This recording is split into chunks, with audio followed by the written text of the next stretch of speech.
in the back to do your job, man. Come on. Why you not doing your job?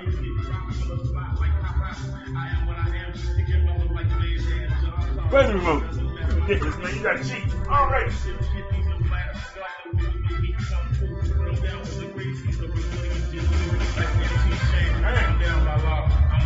Drop the back.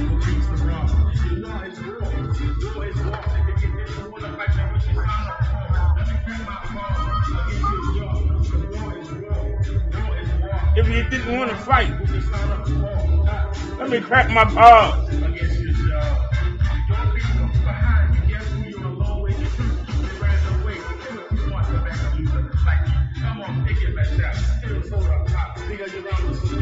Where am I?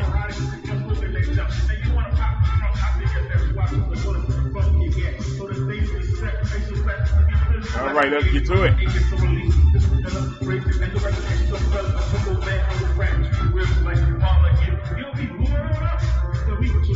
If I catch you in the back breaking,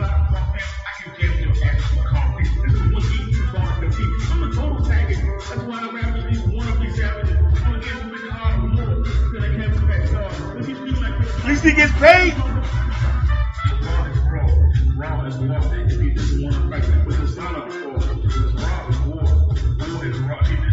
Let me crack my paws. I said,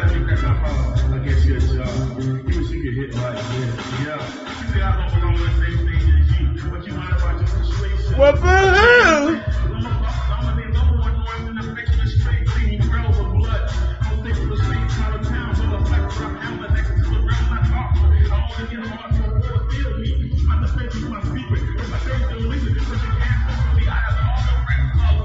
Why? What you sign up for? Let me crack my paws across your jaw. I'm telling you.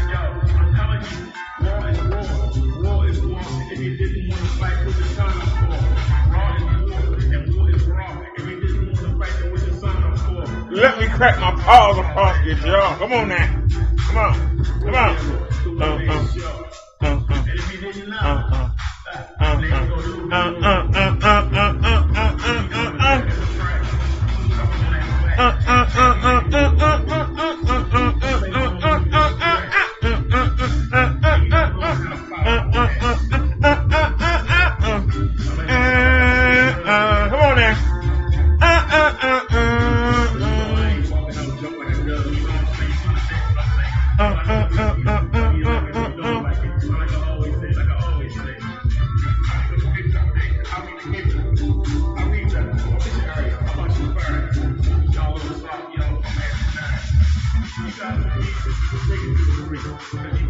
Alrighty, y'all.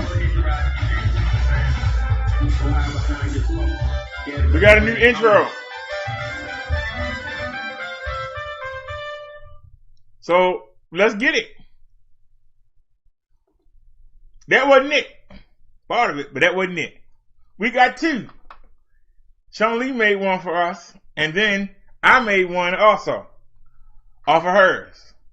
All I did was change the music, and I added Minister Bro DERRICK. So we got two versions. But shout out to Chun for giving us that intro. So let's go ahead to Windows Media. Can I bring myself up a little bit? Can I be in the picture? Oops. No, we didn't want that. But okay, it's there. We didn't want you there, sir. Go on, come on back down. We wanted me. Where am I at? Hello, there I am. All right, let's get it. Chun, y'all.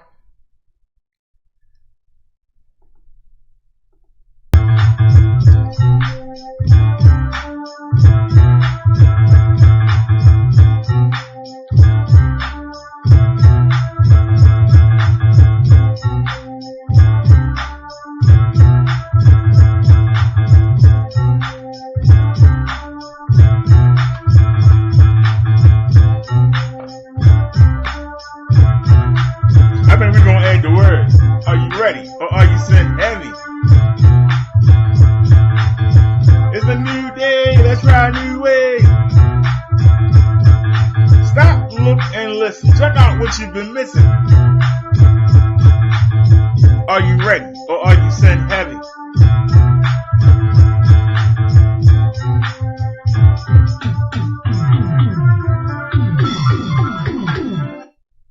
Alrighty.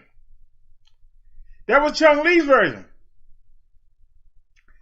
Now, let's get to the minister version. I just changed the music and a little something there, but thank you, Chung Lee. Beautiful. But,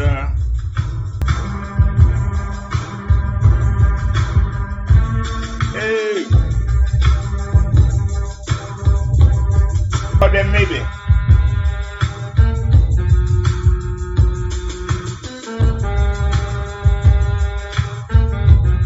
Is Donald Trump going to jail? He told them people to go to the Capitol. Alrighty. Thank you, Chung Lee, for that beautiful intro. Let me back out of here. Where is Windows Media? Oh, we also got the 360-degree footage. Y'all wasn't able to see me load that wagon up, but we got it in 360. You know that YouTube mobile ain't all of that. Chung Lee says, I'll be happy when Trump is gone. Scary stuff. I got my wasp spray ready. You're going to need your wasp spray. Let me tell you. This man not going out quietly, as you've seen. He got 8 days to create havoc. On Inauguration Day, you need to be under your table or down in your basement. Something gonna happen. You got a lot of people that's in their feelings. They don't want Donald Trump to go. They do not want Donald Trump to go. And they're gonna try one last dig at the inauguration. My only worry is we know ain't nothing gonna happen to Biden.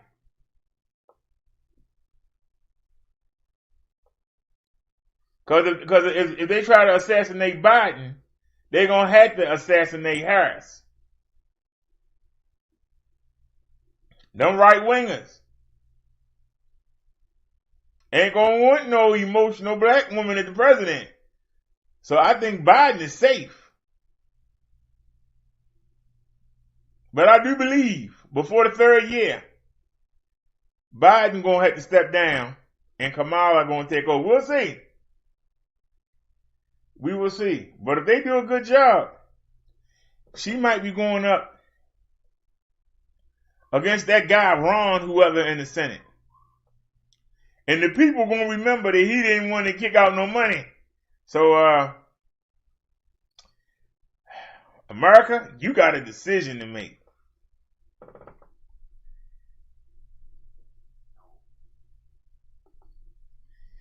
You're going to have to take your chances.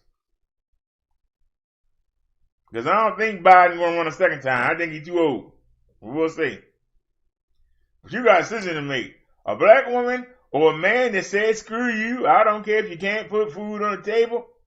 I don't care if you can't pay your rent. Too bad. Who you going to choose? But that's 4 years from now. Right now, we got to get through these 8 days. Chung Lee says, I believe after Biden, she will be our next one. Well, if they do a good job, and I can tell you, if she get the stimulus, $2,000 every month till the pandemic is over, like they doing in Canada, she in there. Somebody giving you money, it don't matter what color they is. They go, hey, put her in. Republicans ain't want to give us nothing. We ain't voting for them. Chung Lee said Trump will lead the country. He better go to Switzerland and hide out. That's his chance. Everybody else gonna give him up. And here's the best part. He ain't pissed off most of the dictators. Don't nobody want Trump. He can't go to the Middle East. No. He can't go to the Middle East. They tear him up. Don't forget he killed that general for nothing. He can't go to the Middle East. He can't go to Mexico or Honduras. He didn't want to let the immigrants in. He can't go to Puerto Rico.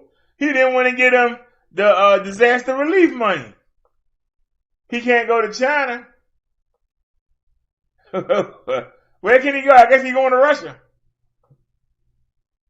Where is he going? Who want him?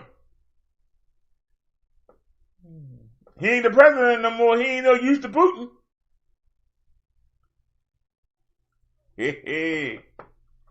Donald Trump better get all his coins together and run for the hills.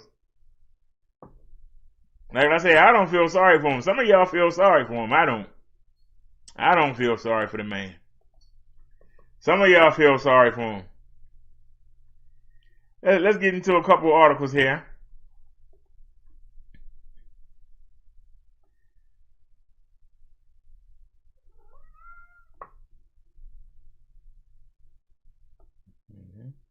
Oops. I hate when it does this. It went all the way at the top. Hangouts get on my nerves sometimes. All right. Let's go ahead and get our first video here. Healthy South Florida doctor died 2 weeks after receiving the COVID-19 vaccine. 2 weeks. All right, we got an ad going here. Maybe I can get some reading done while the ad going. A 56-year-old doctor passed away this week, 2 weeks after getting his first dose of a Pfizer COVID-19 vaccine. Dr. Gregory Michael. Wait a minute. Hang up. Where's the mute? Dose of the Pfizer 2 weeks after a South Florida doctor dead just 2 weeks after getting his first dose of the Pfizer COVID-19 vaccine. Dr. Gregory Michael's death, possibly the nation's first that could be linked to the vaccine. Within 3 days of getting the vaccine, spots began to appear on his feet and hands, according to reports. And when he went to the emergency room, his blood count was far below the normal, and he was also admitted over to the ICU in Miami. He died a few weeks later. Florida health officials now and the CDC investigating whether or not the vaccine played a role in the 56-year-old's death. All right. You know, when one door closes, sometimes you have to open another. So what do y'all think? Y'all taking the vaccine? You had a healthy doctor.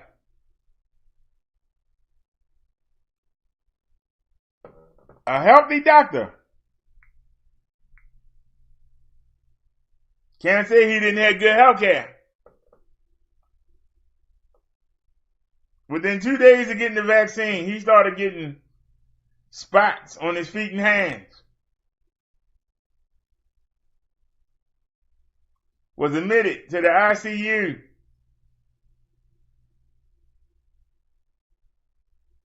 So whatever you do, don't take the Pfizer. You better take the Moderna. Don't mess with that Pfizer. But I'm asking y'all the question.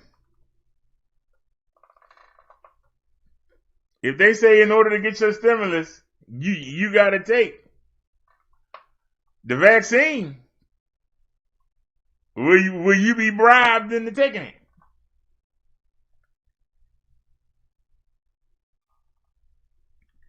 To those of you on Social Security, if they say in order to get that extra $200 a month, you got to get vaccinated, will you take it?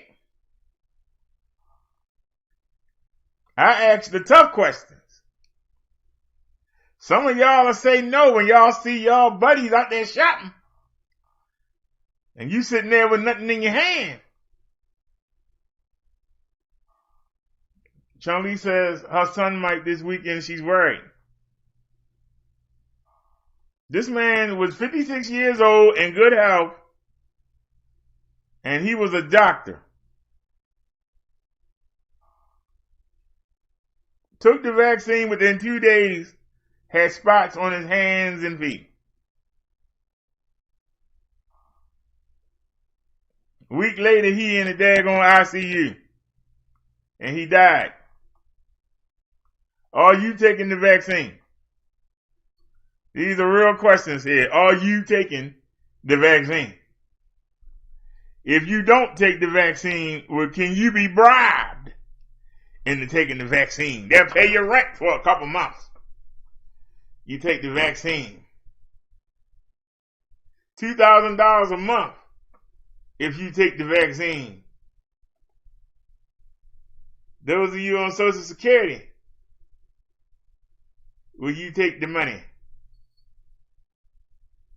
Will you take the money? All right, that was from Snazzy. This is from Snazzy also. I am a registered nurse in Nashville, Tennessee, and my name is Khalifa Mitchell. I'm reaching out to everyone about the COVID-19. Oh, she looked dogged out. I recently took the COVID-19 vaccination. After the shot, I felt fine, but within 3 days, I went to the doctor because I had problems with my face.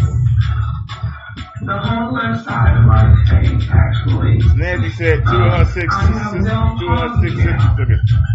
And as you can see, I can't smile. As I'm trying to smile, I'm getting better. But I just want everyone to know that I think this vaccination is the worst thing ever. And I would not give this to anybody, even my worst enemy. Please, America, they do not care about us. Do not take this vaccination. All right, now y'all see it. She messed up. She messed up. Darn. They wouldn't even show her face cleanly. Boy, she messed up. She said she took the vaccination. She said they don't care about you, America. They don't care about you. Republicans been showing us they don't care about us. Vaccine gave her Bell's palsy.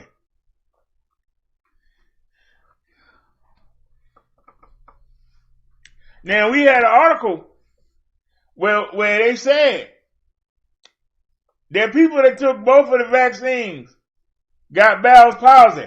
They said it was fake. Yeah? That wasn't fake. You can say what you want to say. Who gonna come on national TV looking like that? Looking like 2 pieces of digging. She looked like she fell off the turnip truck and got run over on her face. She looked a mess. That could be you if you take that vaccine. That could be your children. Not all people gonna have that kind of reaction. But would you want to be one of the ones that do?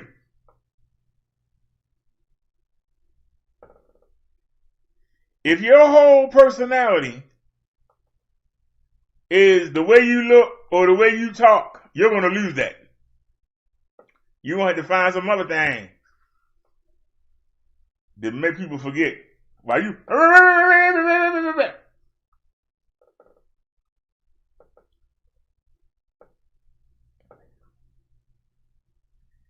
Tony said, I've seen pictures of other people that got it too. That's Snazzy. Snazzy said it's terrible at CHUNG. I'm just saying, if you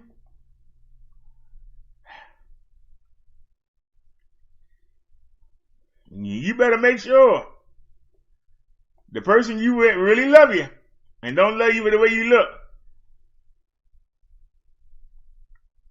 All right, y'all. This is also from Snazzy. This is Snazzy rocking it today. The FBI sent out a bulletin. They got a commercial. Theoretically, my only job. They got a commercial. The FBI saying in all 50 states, Trump supporters are planning a confrontation on Inauguration Day, I believe. It's a long commercial, boy. I tell you that. 5, 4, 3, 2, 1. Today. Unmute. Karen, there's a gathering storm, according to the FBI, with federal law enforcement having actionable intelligence in Chicago, other big cities across the country, of a plan to storm public buildings, including courthouses, if President Trump is removed from office early.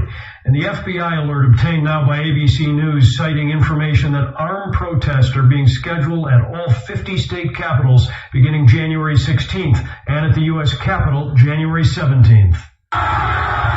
When pro-Trump rioters rushed the U.S. Capitol last Wednesday, some came with communications gear, plastic restraints, bombs, and weapons, a group that included current and former police and soldiers. Even as the FBI works to identify and arrest rioters, this new alert warns of further attacks, primarily against government buildings across the nation. On this FBI map, the dark blue areas where authorities are already believed to have working investigations of violent radicals. Without a doubt, they have serious concerns based on evidence. Former Deputy U.S. Marshal in Chicago, Ed Farrell, this afternoon tells the I-Team that regular law enforcement will need National Guard backup at some locations. There's obviously a big effort to stop and deter these actors before they come operational, which is going to be big. They're going to be gathering intelligence on these individuals. They will be surveilling these individuals. And if they're able to get probable cause to arrest them, I would imagine you're going to see some arrests of bad actors. Additionally, I think you're going to see an elevated security presence at all government facilities. They're going to limit access to the buildings. They're going to put up barricades. They're going to close doors. Things to prevent people from coming in during this elevated risk time. Here at the Illinois Capitol in Springfield, state police officials now say they have already increased security. I'm not going to talk about the specific security measures, but suffice to say that the ISP is quite well aware of the challenges that may crop up. They've seen them. The FBI bulletin states that a radical group has warned that if Congress attempts to remove the president via the 25th Amendment, quote, a huge uprising will occur. This afternoon, death threats against House Speaker Nancy Pelosi and some other public officials in Washington continue online, and the acting Homeland Security Secretary has just instructed U.S. Secret Service to begin preparations for the inauguration as a national special security event effective this week instead of waiting until next week as had been planned. Karen, that opens up all sorts of money and manpower earlier than what they had on paper. All right.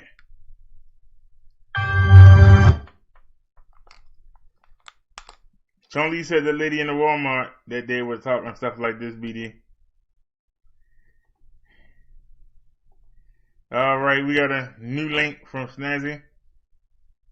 All these been about Snazzy. Facebook to remove all the Stop the Steal content ahead of Biden's inauguration. Facebook, as part of its preparations ahead of President-elect Joe Biden's inauguration, is removing all content containing the phrase "Stop the Steal," and is treating the 2 weeks leading up to the ceremony as a major civic event. Facebook's Vice President of Integrity, Guy Rosen, and Vice President of Global... Oh, yeah, read the full story. Wait a minute. Hold on.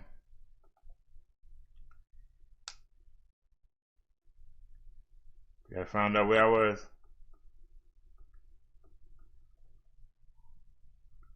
Hey. They said the company began preparing for inauguration. Jack and Susan are looking for some protection. Hey. Sneaky man. Vice President of Integrity Guy Rosen and Vice President of Global Policy Management said the company began preparing for Inauguration Day last year, but said the plan took on new urgency after last week's violence in Washington. Facebook blocks Trump indefinitely. Oh, man. See, Trump, McConnell got you in trouble with that 206. The people are already on your butt.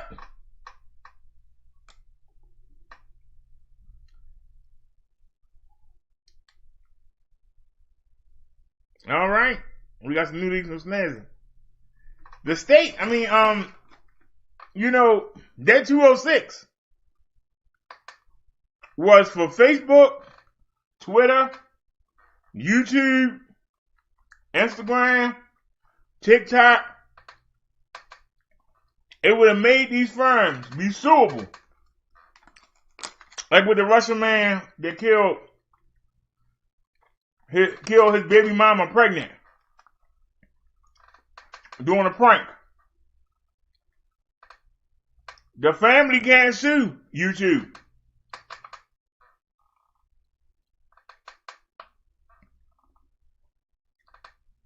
Trump wanted them to be able to. So you know they coming to get him.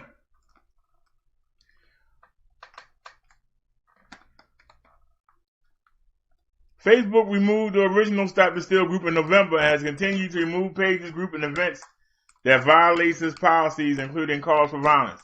Company executive did say, though, they have been allowing robust conversations related to the election outcome, and that will continue. But with continued attempts to organize events against the outcome of the U.S. presidential election that can lead to violence, and use the term by those involved in Wednesday's violence in D.C. We're taking this additional step in the lead up to the inauguration, they said. It may take some time to scale up our enforcement of this new step, but we've already removed a significant number of posts. Stop the Steal refers to President Trump's baseless charges of widespread voter fraud and claims the 2020 election was stolen from him.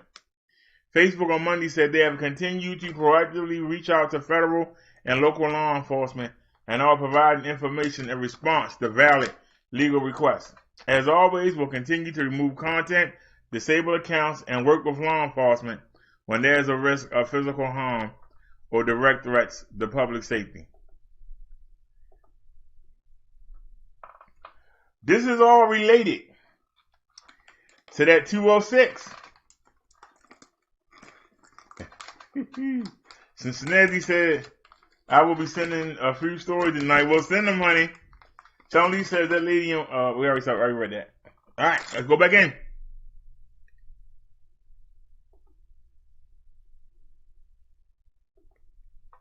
All right, it's also from Snazzy. Anybody else got any links? Email them or send me the Hangouts.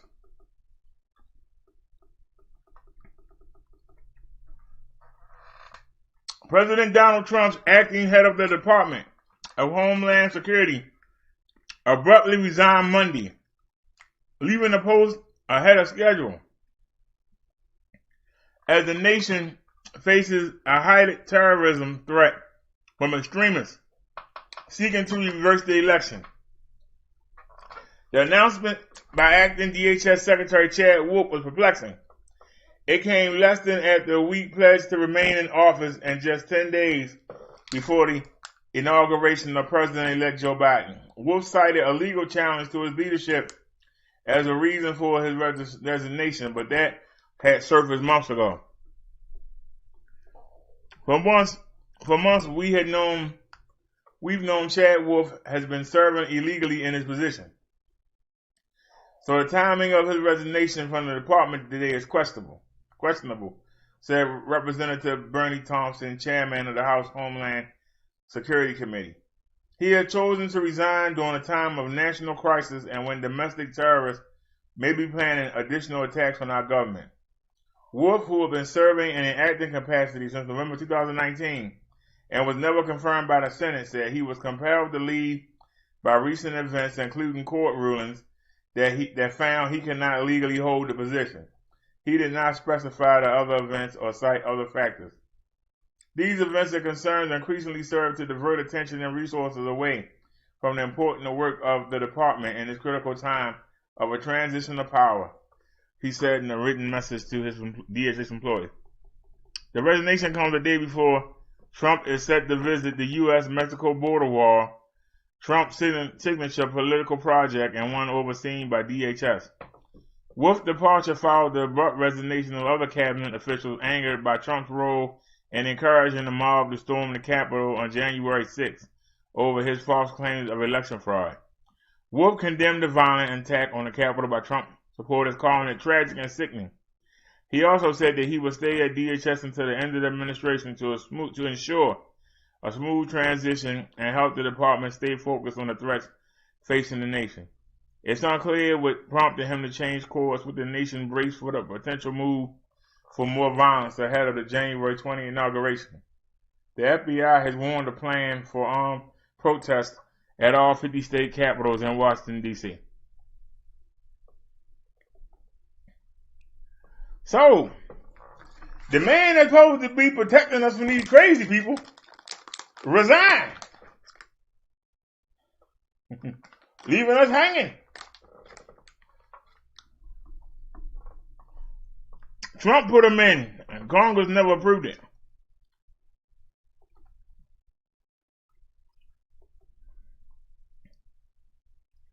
All right, once again from Snazzy. President Trump acknowledged that he bears some blame for the Capitol riot last night. During a conversation with House Republican leader Kevin McCarthy, two sources familiar told Fox News. McCarthy, representative of California, relayed the president's sentiment on a call Monday with the House GOP conference. McCarthy, wait a minute, I lost him. Where is he? On the call Monday with, did we got to go to the next page? Yep, read the full story.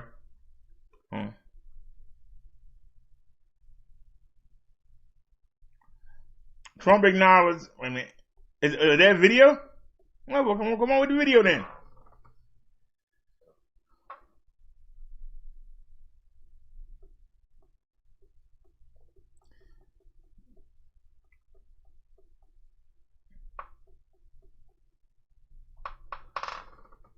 McCarthy gonna call Monday. Hey! You can close that. Can I finish reading the story now? Close, man. Get it out of here.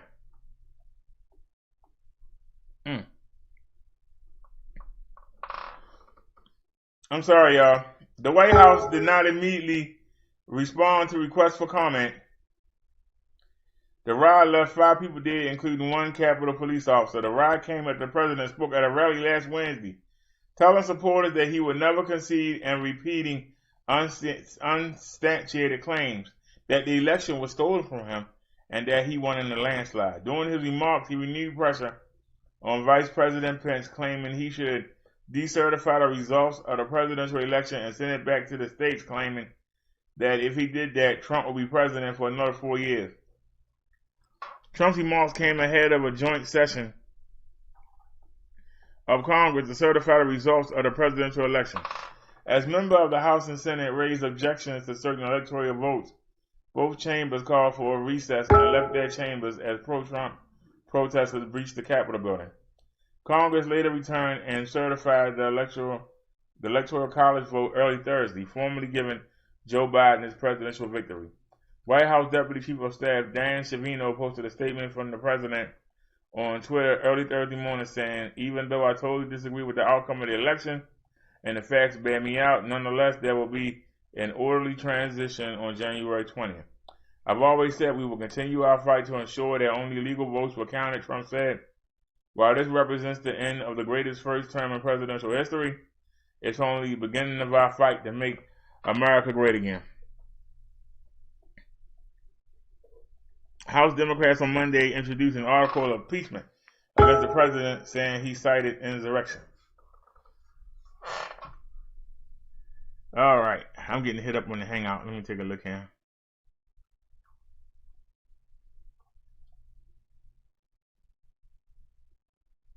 All right, we got one more from Snazzy, and then we got some from CHUNG. So let's get them. Trump and Pence speak for the first time since the Capitol riots. President Trump and Vice President Pence met in the Oval Office on Monday, marking the first time they've spoken since a mob of Trump supporters breached the Capitol on Wednesday during the certification of the 2020 electoral votes, forcing Pence and others in the building to be evacuated or taken to secure locations. The two had a good conversation discussing the week ahead and reflecting on the last 4 years of the administration's work and accomplishments, a senior official said. The men agreed that those who broke the law and stormed the Capitol last Wednesday did not represent the America's First movement backed by 75 million Americans. Pence and Trump went several days without speaking as the president fumed that the vice president had not illegally intervened in electoral certification to reject electors for President-elect Biden. Trump, who's yet to formally concede the election or acknowledge his defeat to Biden was legitimate, insisted for days that Pence had the power to reject electors for Biden during the congressional certification process. But the vice president's role in those proceedings is mostly ceremonial, and Pence informed Trump last Tuesday that he did not believe he had authority to intervene. Still, Trump pressured the vice president to act outside the law, telling supporters at a rally last Wednesday that Pence is going to have to come through for us. And if he doesn't, there'll be a sad day for our country because you're sworn to uphold our Constitution. A short time after that, Pence released a letter stating that he and his advisors had determined he did not have authority to unilaterally reject electors or determine the outcome of the election. Within hours, a pro-Trump mob had breached the Capitol complex, and Pence and other lawmakers in the building will whisk away to safety. Trump's first tweet commenting on the mayhem was an attack on his own vice president, complaining that Pence didn't have the courage to do what should have been done to protect our country and our Constitution. Rioters reportedly threatened Pence and hoped to seek him out. The vice president was taken to a secure location before he and other lawmakers returned later on Wednesday evening to complete the process.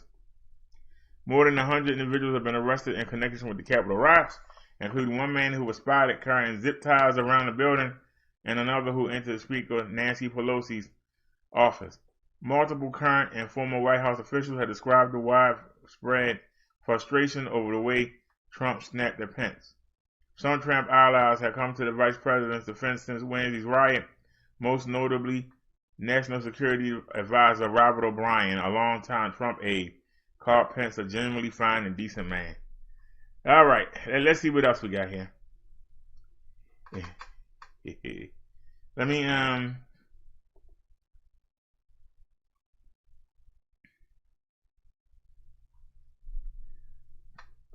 Chun Lee sent us a link. She sent two of them. So let's check her, and then we'll go back to Snazzy. Snazzy got one. After violent mobs in D.C., Michigan bans open carry in state capitol.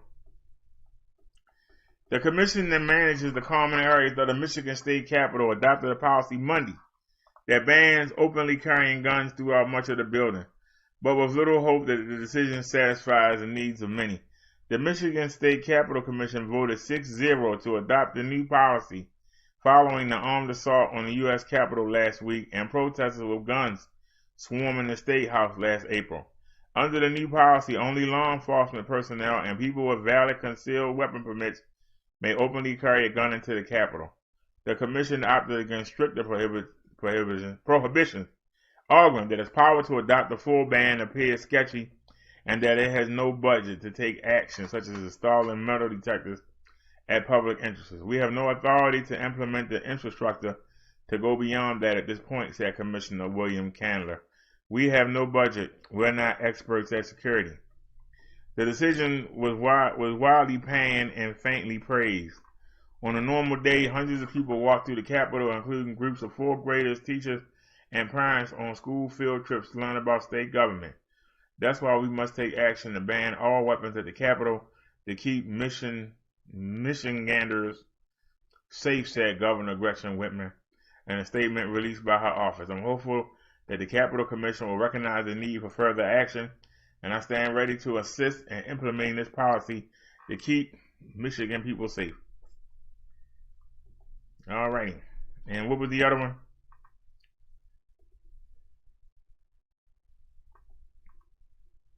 Oh, Lord. 2 gorillas in California contract the coronavirus.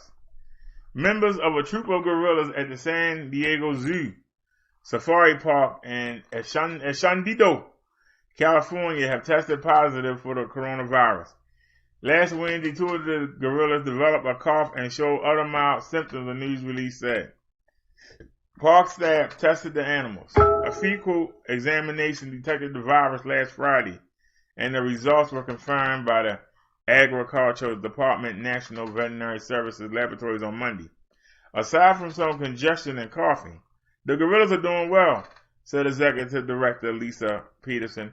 The troop remains quarantined together and are eating and drinking. We are hoping for a full recovery. Park staff members have been taking measures since the onset of the pandemic last year to avoid contamination. Staff members wear masks and wash their hands frequently. They have dedicated uniforms that must be worn while working around wildlife. Despite these precautions, park officials suspect the gorillas contracted the virus from an asymptomatic worker. San Diego Zoo Global, which owns the park, says the infected gorillas pose no threat to the public. The park is currently closed to visitors, and even under normal operating circumstances, no logical reason guests will come into contact with a 300-pound gorilla. You got some weirdos out there. This is the first known natural transmission of the CV to great apes, the news release says, but other animals were infected with the virus last year. Last spring, a 4-year-old Malayan tiger in New York was the first animal in the U.S. to test positive for the CV, and in Denmark, the government killed an estimated 17 million minks in November after discovering they could carry the virus. The Center for Disease Control reported that dogs and cats can also become infected. Studies to understand how the CV affects different animals are ongoing, and it's unclear whether some animals can spread the infection to people. Whew. Yeah, they said animals couldn't get it. All right. Let's go back to Snazzy. Well, actually, y'all had the same article. All right, this was from Snazzy. And did we already see that?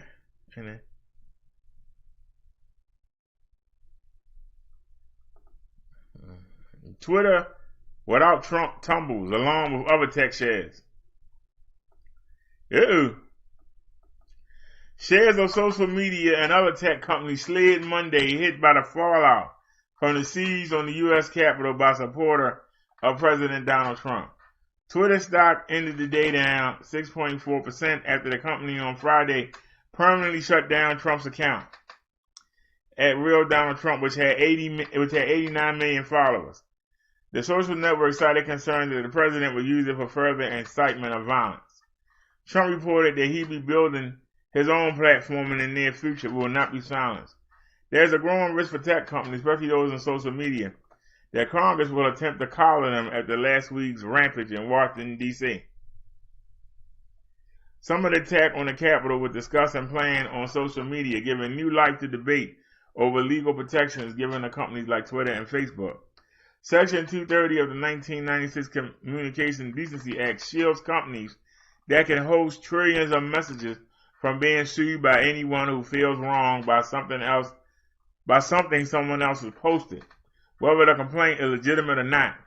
Shares in Facebook, which suspended Trump's account through January 20th and possibly indefinitely, ended money down 4%.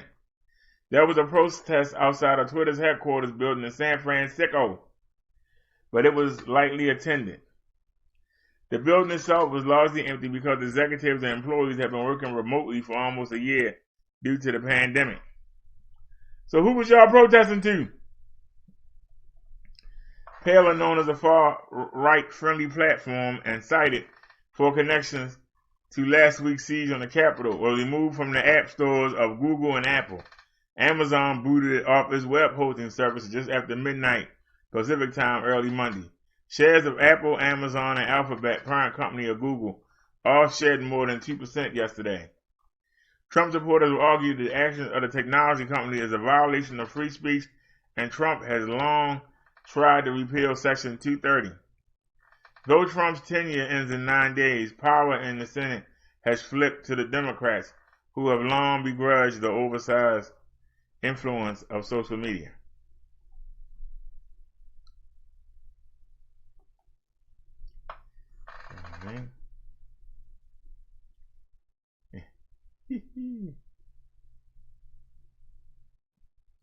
No, Snazzy, actually, both of y'all sent the video. Hers was from NPR. This is Chung Lee's 2 gorillas in California contract the CV, and Snazzy's is from Newsbreak. So let's take a look. This is Snazzy's. Y'all both had the same article, just 2 different companies. Yours was from Newsbreak. 2 gorillas at the San Diego Zoo Safari Park tested positive for COVID. The zoo announced Monday a 3rd gorilla is symptomatic. But it did not test positive, and several others may be infected, the zoo said. The gorilla's fecal matter was tested after 2 of them began coughing. Read the full story.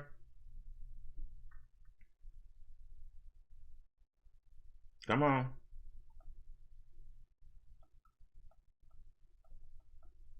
Two gorillas at the San Diego Zoo Safari Park are tested positive for COVID. The zoo announced Monday. A 3rd gorilla is symptomatic but did not test positive, and several others may also be infected. The gorilla, we already read that. The test came back positive on January 8 and were confirmed by the USDA's National Veterinary Service laboratories on January 11. It is believed that the gorillas may have been infected by an asymptomatic staff member. So far, zookeepers say the gorillas appear to be doing well. While only 2 of the gorillas tested positive, the zoo said it must assume all of them have been exposed since they lived together. Lisa Peterson, the park's executive director, told Associated Press on Monday that 8 gorillas are believed to have the virus. They are being closely observed and that nothing suggests that they won't make a full recovery. The zoo said it is believed to be the first instance of the coronavirus being transmitted to great apes. The zoo said it cannot say for sure the gorillas will develop any other symptom, and noted the gorillas exhibiting symptoms are being attended to by veterinarians, and the rest of the gorillas are being carefully observed. The zoo been closed to the public since December 6th. Alright? So, we got both of the stories in. Sandy said, play the video. They had a video? Hold on. They had a video? Normally they don't have a video.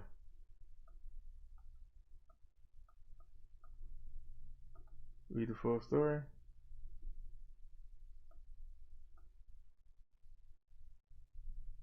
Oh, it did have a video. I thought that was a picture.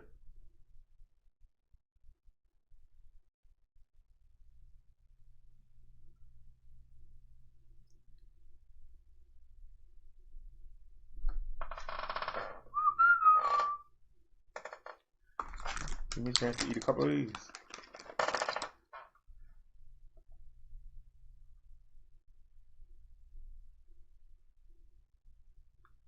Keep up to date with the Fox News app. Follow all races across the nation with real-time voter data. American.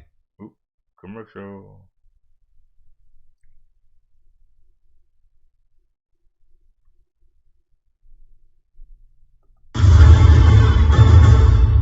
Well, before the riot on Capitol Hill, FBI and the NYPD reportedly warned Capitol Police about the potential for violence. A source also telling Fox News the FBI visited known extremists before January 6th and urged them not to travel to Washington. Aisha Husney is live for us in New York. And Aisha, good morning to you. What else are you learning here?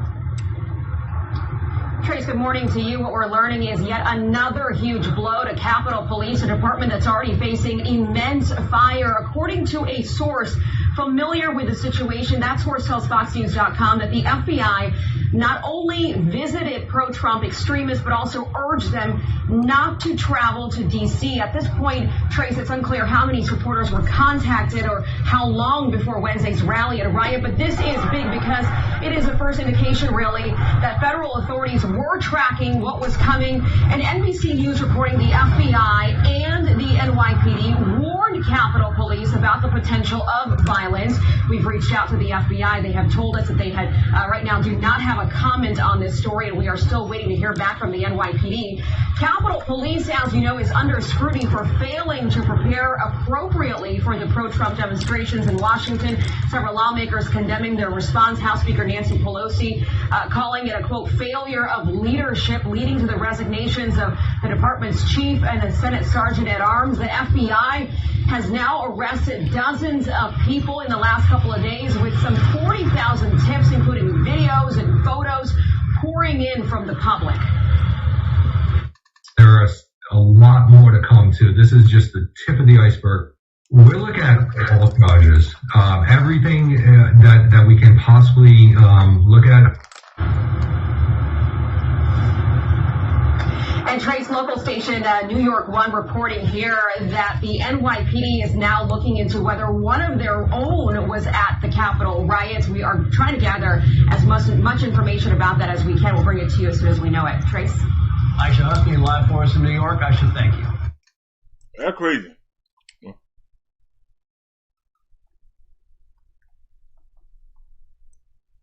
I didn't see a video on the gorilla.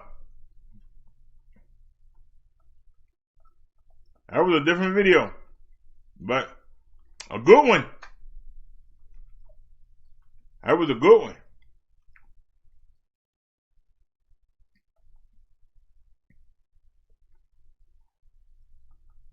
You right, he should be in jail. Capitol rider, Air Force veteran, arrested after ex-wife calls the FBI. A retired Air Force officer who was arrested after he was filmed storming the U.S. Capitol in military gear during last week's riots was turned in by his ex-wife, authorities said. Lori Randall Brock of Grapevine, Texas, was charged with knowingly entering or remaining in a restricted building and read the full story.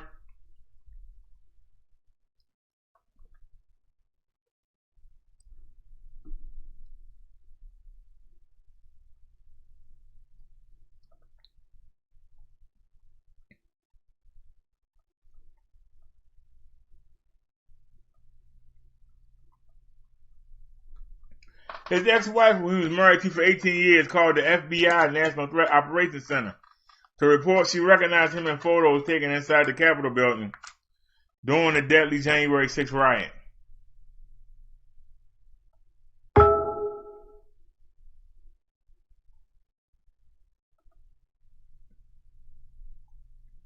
All right. I see your link. I just know what I saw. I just know that when I saw this, it was happening. I was afraid he would be there, she said, according to a federal affidavit. I think you already know he was there. It's such a good picture of him, and I recognize his patch. Brooke, 53, a retired Air Force Lieutenant Colonel and Air Force Academy graduate, was seen wearing a helmet, military gear with patches, and carrying zip-tie handcuffs. Another witness contacted the FBI and explained Brooks' military background. It looks like him. He has pilot wings on his chest on the picture, the witness said. According to the affidavit, he was an AIO pilot, worked at L3, and still has contacts that work with L3 and that knew he was flying to Washington, D.C. Investigators compared Brock's driver's license to images of him in the Capitol building. One photo shows him in the Senate chamber. Another shows him outside House Speaker Nancy Pelosi's office. Brock confirmed his presence in the images and videos during an interview with the New Yorker. The president asked for his supporters to be there to attend, and I felt like it was important because of how much I love this country to actually be there, he told the magazine. Prerak Shah, the acting U.S. attorney for the Northern District of Texas, praised Brock's arrest over Twitter. And in that tweet he said, Wednesday's Capitol riots was a disgrace.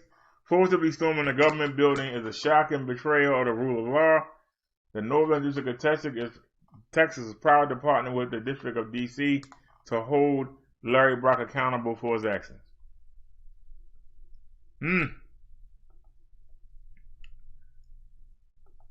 Y'all know what kind of wackos we got out there. All right, this is also from Snazzy. Biden publicly received a second dose of the CV vaccine. Wait a minute, are these videos? Is that a video? No, that's a picture. This is a video. Okay.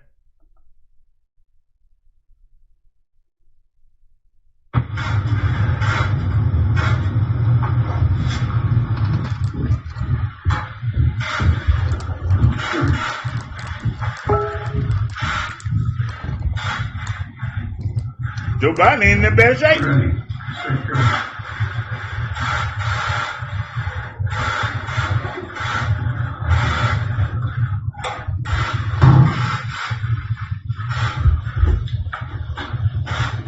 Thanks, man. Appreciate it.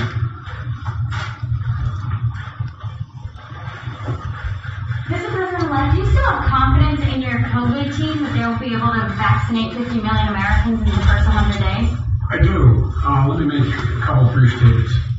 Number one, my number one priority is getting vaccine to people's arms, like we just did today, as rapidly as we can. And we're working on that program now. I'll be meeting on a Zoom call with my team a little later this afternoon.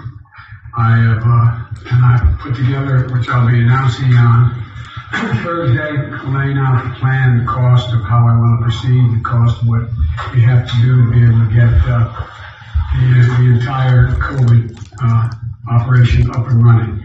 3,000 to 4,000 people a day dying is just beyond the pale. It's just wrong, and we can do a lot to change it. Number one, it's going to be hard. It's not going to be easy, but we can get it done. And secondly, wearing this mask, social distancing, and making sure people are washing their hands on a regular basis is critically important. I was appalled when I saw, as a matter of fact, it was the distinguished congresswoman from the state of Delaware, was when they showed the folks that were in hiding, in effect, from the mob. She was going around trying to hand out masks for everybody. And the Republican colleagues wouldn't take the mask. I think it's irresponsible. And so we all have to make sure it's not a political issue. It's an issue of public safety. And it's going to get worse before it gets better in the meantime. And so I'm confident we can get done what we have to get done. I've been speaking with some of my Republican colleagues about being able to move on the second package sooner than later. I'll be making a further presentation to you all on Thursday as to exactly how much I'm looking for and the process by which we're moving. I don't know if y'all noticed. Biden coughed twice after getting that shot. Did y'all notice that? He coughed twice after getting that shot. Did y'all notice that? Am I the only person to peep that? He coughed twice after getting that shot. And that was the second shot. Not the first one. That was the second one. He coughed twice. I don't know if y'all noticed that. Chung Lee says you can still get it even if you get the shot. Snazzy said facts, Chung Lee. Now, before we get to the next article, thanks Snazzy got another one for us. Before we get to the next article, I want to talk for a minute. We just watched Joe Biden speak. You can tell a difference between a trained politician and somebody that's just winging. I need y'all to understand. A trained politician. Joe Biden's been a politician for 47 years. Even if if the Republicans had maintained the Senate,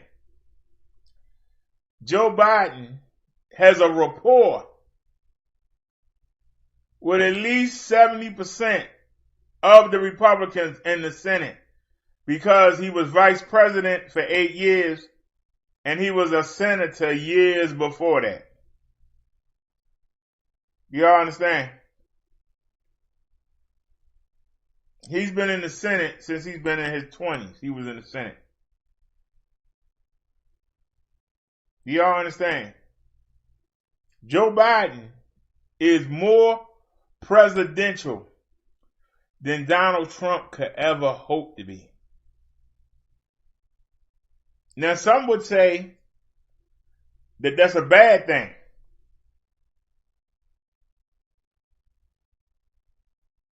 Some would say that's a bad thing because he's a professional politician. He know how to come in front of the camera and calm you down and get you to see his viewpoint, even if it's wrong. The same way you hear me talk about religious people that are trained and religious people that go off the spirit.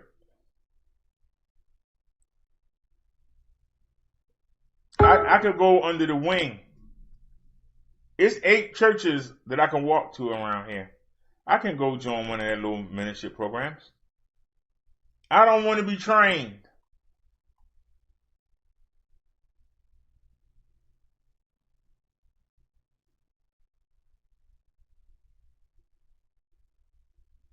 I don't want to be trained.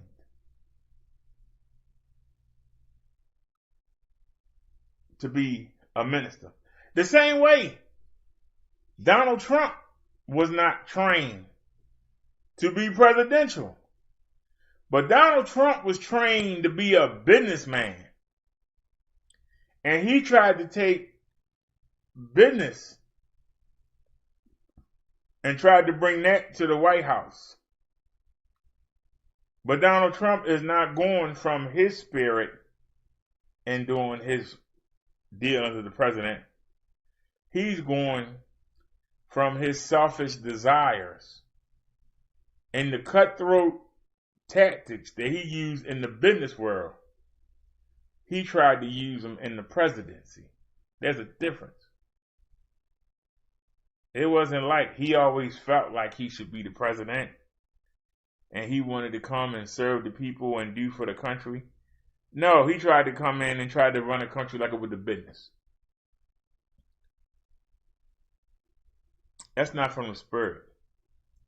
That's from selfish desire. That's why he doesn't seem presidential. Even in some of the most locations where you can just stand there,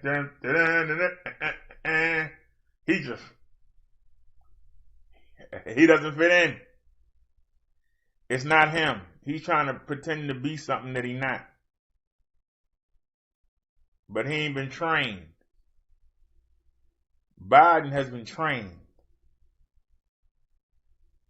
to know what to say. There are plenty of videos. What he said about the people in the 7-Eleven. There are things that he has said that he has learned and won't do again. Donald Trump will make the same mistake over and over and over and over again and won't apologize for it. That's the difference between trained, led by the Spirit, led by your own desires and whims. Those are 3 different categories.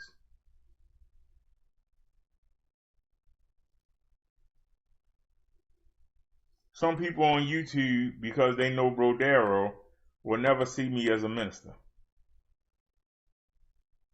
But unlike Trump, they can't say anything that I said that wasn't correct. Trump, we can spend hours telling you what he said wasn't incorrect. I could do 5 shows in a row just talking about the dumb stuff Trump has said and did. That's the difference. I just wanted to bring that up.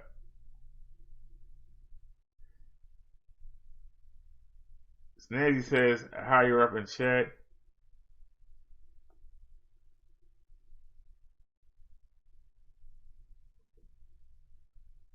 Snazzy says, I'm sorry, I still don't trust that vaccine. They might have given him a placebo. How do we know? That's a good point, Snazzy. That's a good point. I was concerned about how fast he took that mask off. I don't know. That's what I thought about. Was the person giving him the shot even out the room? He took that mask off quick. See, I noticed these things.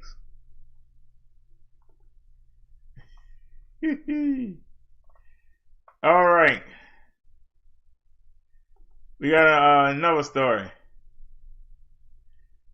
Oh yeah, I had this in the list. Hope we don't play it twice. Okay, do we got a video? Yeah, we got a video. All right, hold on, son, hold on. Oh, we don't need to mute that. We can mute that. The government said hey, you're going too fast. Wait a minute, give me a chance. The government is set to execute Lisa Montgomery, the only woman on federal death row, on January 12th. Some have sought leniency in her case. You execute the men. You execute the men on Christmas. Why should we feel sorry? Montgomery was convicted of killing 23-year-old expectant mother Bobby Jo Stinnett in Skidmore, Missouri in December 2004.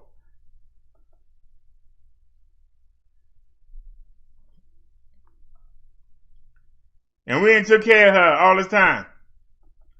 Montgomery strangled. Hey, I paused that. What are you doing? Montgomery strangled Stinnett, who was 8 months pregnant, then cut her baby girl from the womb with a knife. Oh, yeah. That's brutal. You supposed to feel sorry for you, dear? Montgomery took the child with her back to her home in Melbourne, Kansas, passing the baby girl off as her own, prosecutors said. You want us to feel sorry with the lunatic? I'm going to keep it real.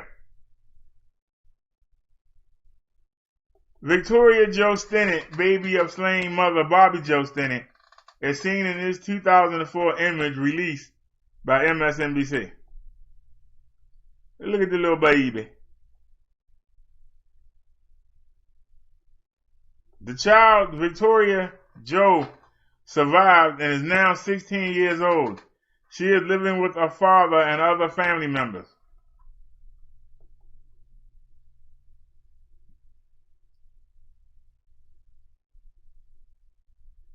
Montgomery will be the 11th federal death row inmate to die in federal executions and snatched the baby out of her and tried to raise the baby as her own. Anybody feel sorry for her?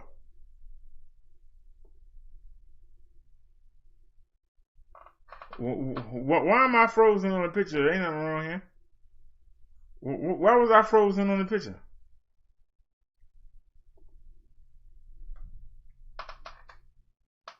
Somebody explain.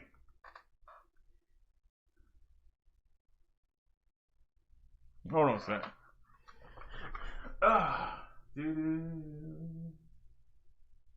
Start. Oops.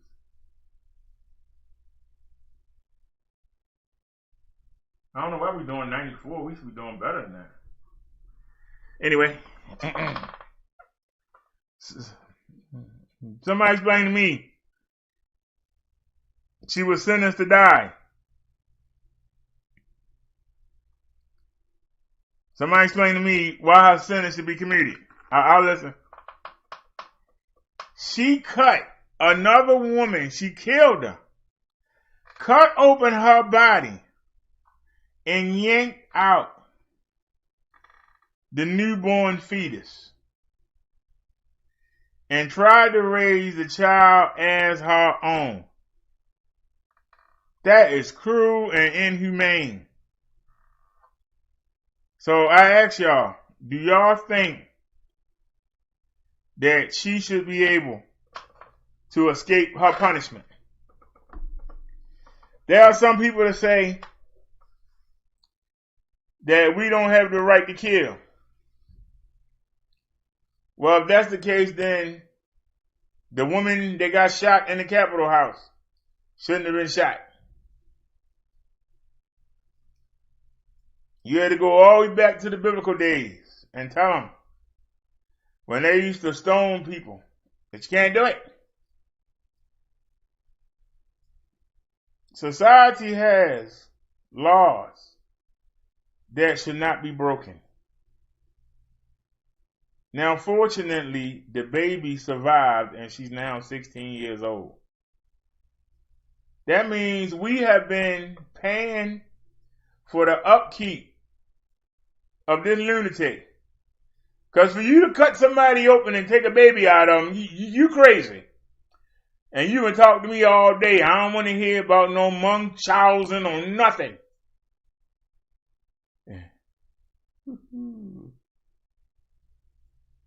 Snazzy said she was brain dead. She wasn't too brain dead to know to cut somebody up and cut the baby up and keep the baby alive. She wasn't that brain dead. Now, if they ain't going to execute her, at least keep her off the street. She does not deserve to re-enter society. If they're not going to kill her, at least keep her locked away somewhere so she can't hurt nobody. Because if you can carve somebody up while they're alive and yank a baby out of them and then take the baby as your own, you sick in the head.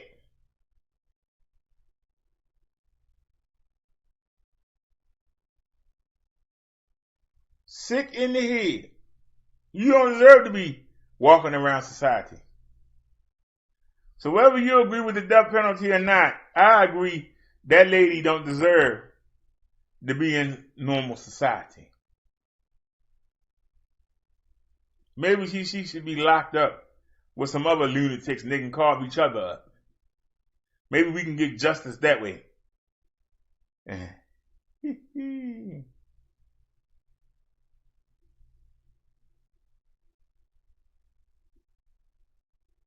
Chun Li says the mom didn't get another chance to live or raise her child. Right, Chun Li? Another chance to live or raise her child.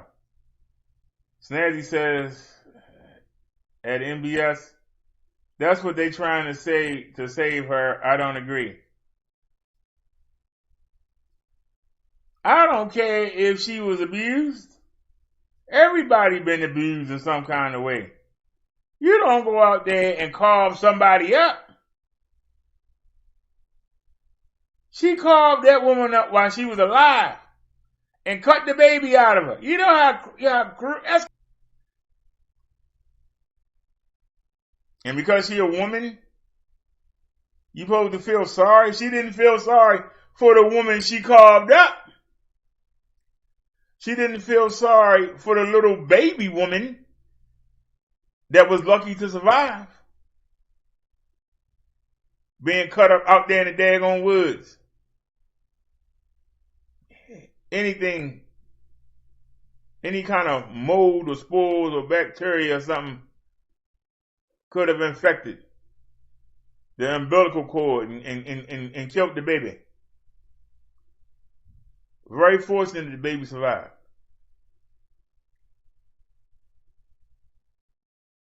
She cut a baby out the stomach of a woman. That is crazy. I mean, you had to have some kind of, you had to be brutal. Just imagine that. You had to be sick in the head. I mean, sick in the head to even contemplate something like that. Sick in the head.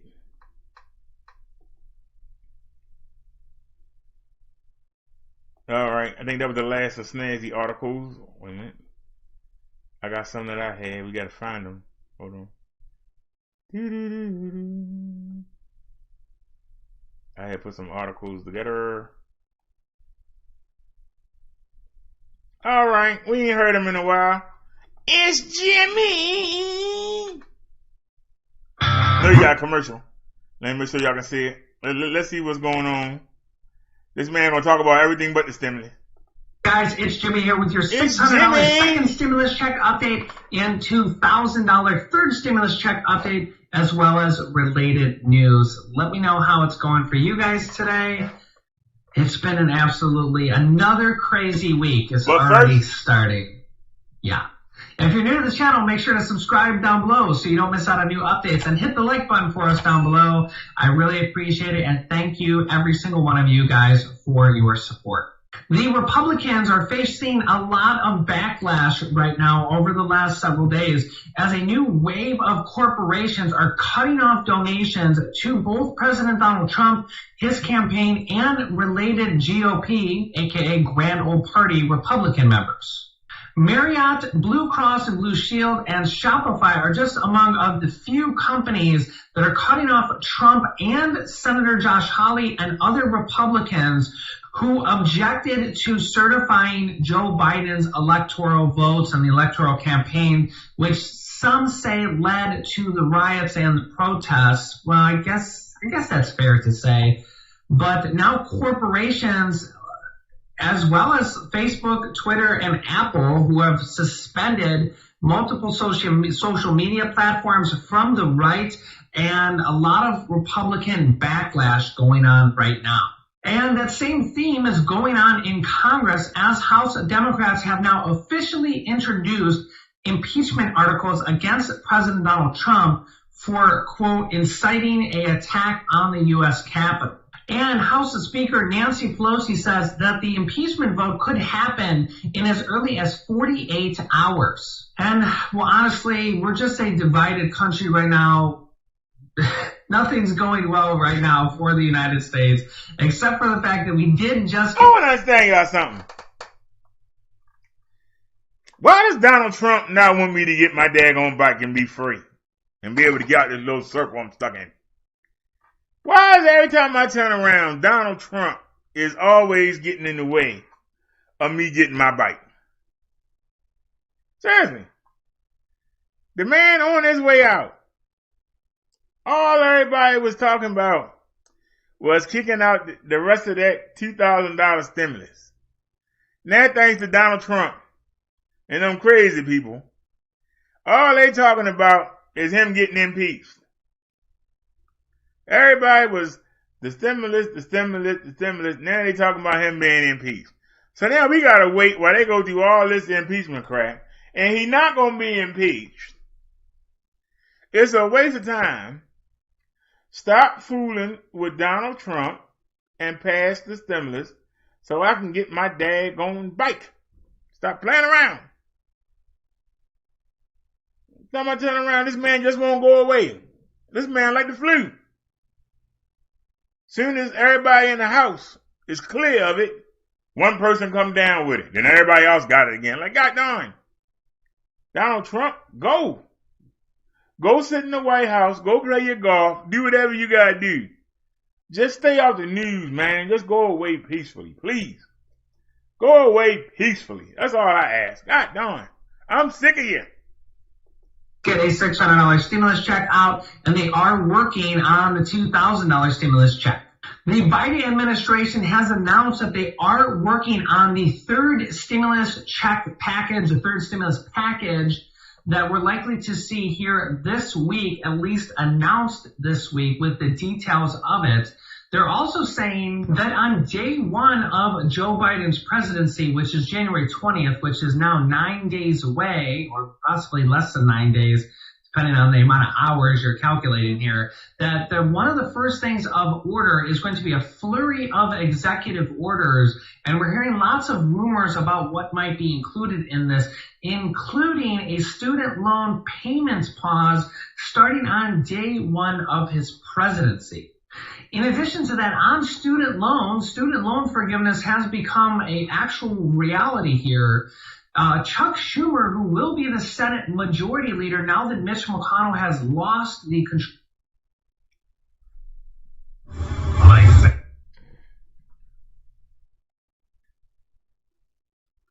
This man talking about student loan. Ain't nobody going to school. Who cares?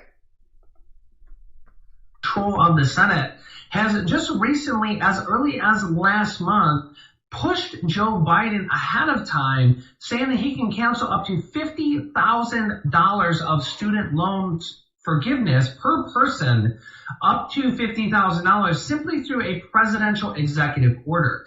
Now, there's some kind of controversy there on if they can do it through a presidential executive order. Senate Majority Leader now, Chuck Schumer, says that he can do it through a presidential executive order. That's a pretty credible source if you're the Senate Minority or Senate Majority Leader. If you say that an executive order could be done, well, I mean, that's about as credible as you get, whether you're a Republican or a Democrat. I'm not taking sides here. Like, if Mitch McConnell said the same thing, I would think that Mitch McConnell or Chuck Schumer should know the law pretty well when it comes to this type of stuff. Chuck Schumer says that he can do a presidential executive order for up to $50,000 of student loan forgiveness.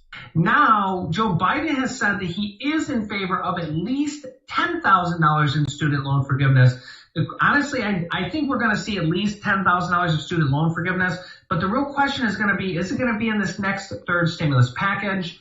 Is it going to be done through a presidential executive order within the first day or first several days of his presidency? Or are they going to try to pass it through Congress, which means it could be in the third stimulus package or a standalone bill? I do think that we're going to see at least $10,000 of student loan forgiveness introduced in one of these various different ways, which is a form of stimulus, because if you are one of these 1 in 6 adults that has student loans, if the government just simply wiped away $10,000 of your debts, well, then that would surely help you out, probably a lot more than a $600 stimulus check, and actually even more than a $2,000 stimulus check.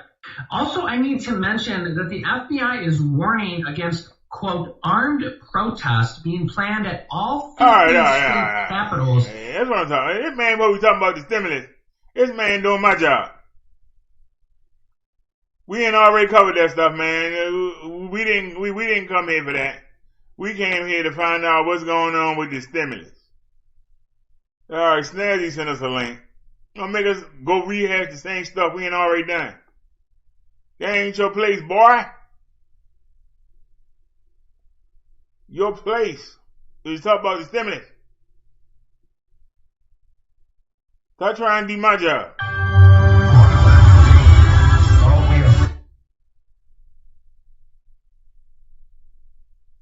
Where the buttons at?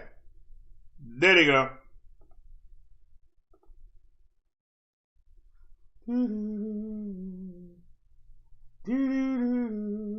5, 4, 3, 2, 1. The search continues this week for 2 missing toddlers last seen in Kern County.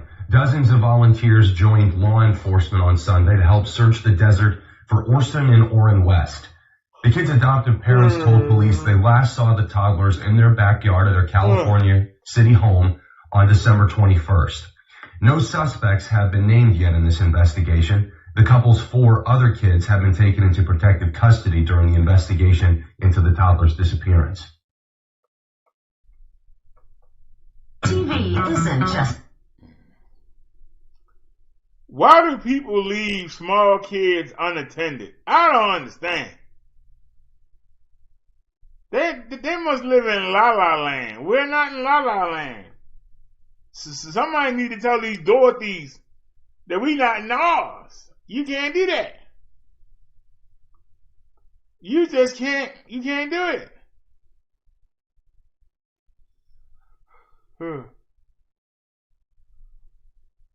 Uh-oh.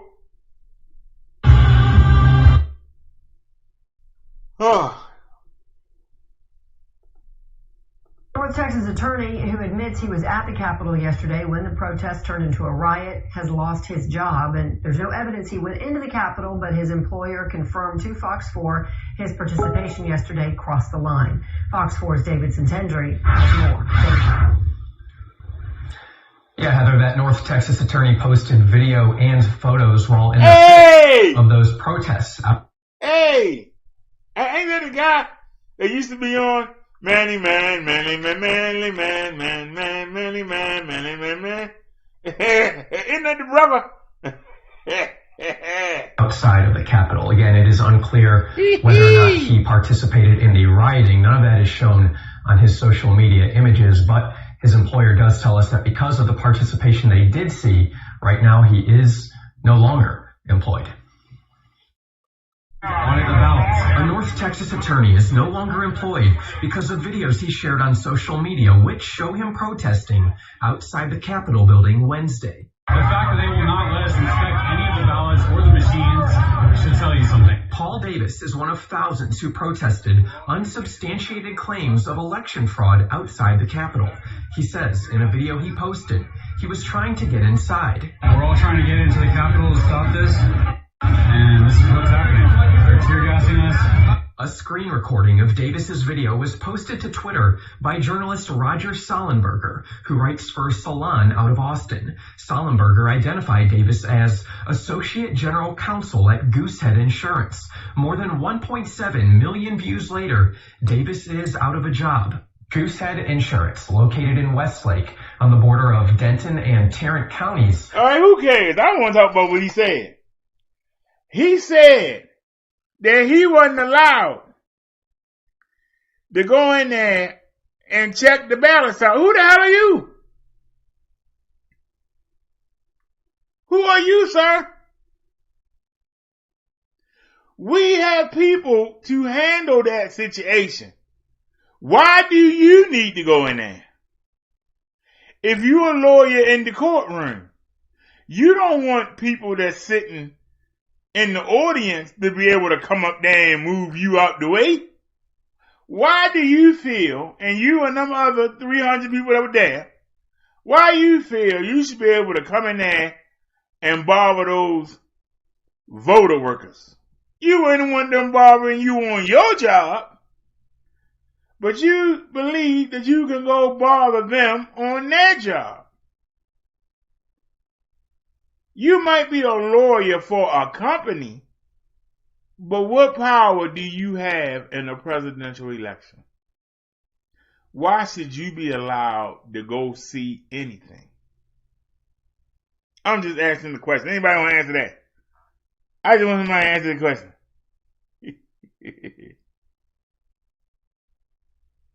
Chun Li said, so sad, I hope they find him. Nancy said, very sad at Chung.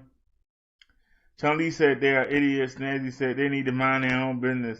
Now he ain't got no job. Yeah, now he ain't got no job. He got his 15 minutes of fame and ain't got no job. And the fact that he said that he wanted to go storm in there and stop that, what law firm gonna hire him? What law firm is gonna hire this lunatic? Not a good one. What law firm will hire that lunatic? Well, they didn't show us the results. So, this is the 200th election? It's more than that. 1776. Every 4 years, we've had a presidential election. And I don't ever recall hearing somebody say, you won't let us come in there and actually look at the ballots ourselves. I've never heard nobody say that. I've only heard Trump people. Yes, we want you to hand count the ballots again. We still didn't win. We want you to hand count them again. Like it's going to change. What's wrong with these people? We weren't allowed to see what was going on. Didn't nobody go in the 200 years since we started doing this? Nobody's asked that. But in 2021, we want to be able to see what's going on. We want to be able to see. Now, the states that Donald Trump won, they ain't got no problem with them. But the states that he lost, the ones where he needed those electoral college votes, because that's what they were certifying. It's the popular vote and it's the electoral college. But the popular vote, the vote gets you in each state the electoral colleges. They got people that sit on the board and they decide to verify those electoral votes. First person to 270 is the winner. Doesn't matter what the popular vote says. You got to get that 270. Every state has a certain amount of delegates. And you need those electoral colleges. You need that to win the election. And Trump didn't get it. And instead of saying we'll try again in 24, they do all this whining and crying. What makes you think somebody gonna want to vote for you in 24 when they see you act a fool? Who want to put you back in office? Who want to go through this again? I'm just being honest. Who want to go through this again?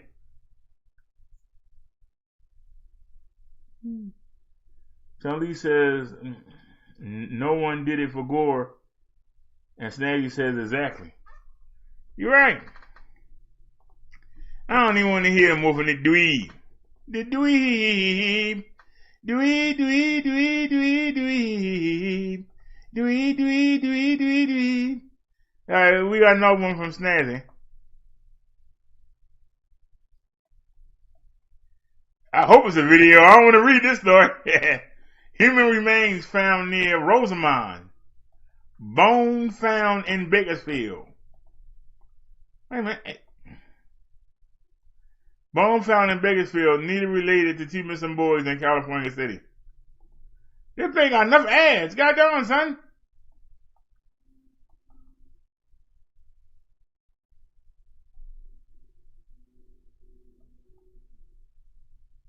I want y'all to see something. Look at the right side of your screen.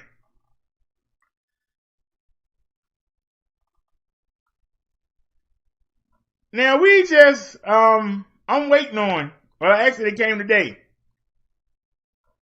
We got a 6-pack of underwear in the mail today off of Amazon. Google is advertising a 5-pack of female underwear. So is Google saying, go, you got your drawers. Get some drawers for your lady. This is the reason why they keep the kids off of YouTube and gave them their own. This is the reason why the FCC caused all that trouble. Because they keep advertising. That don't make no sense. That don't make no sense. And everywhere you go, they keep asking you, they use cookies. And the cookies record what you do. That's all it is. But if we go to orders, you can see right there. And look how similar that looks. Look at how similar. I got me some Fruit of the Loom. But look, y'all. Look how similar that looks. Just take a look at how similar that looks. Right? Look at how similar that looks. Now let's go back. I just wanted y'all to see how similar that looks. Now you got to see it, right? Let's see if they change the ad. The same ad's still there. Let's see if they bring the same ad back. Look. Y'all know that we getting a new desk. Look. Now they're advertising the desk. It's crazy.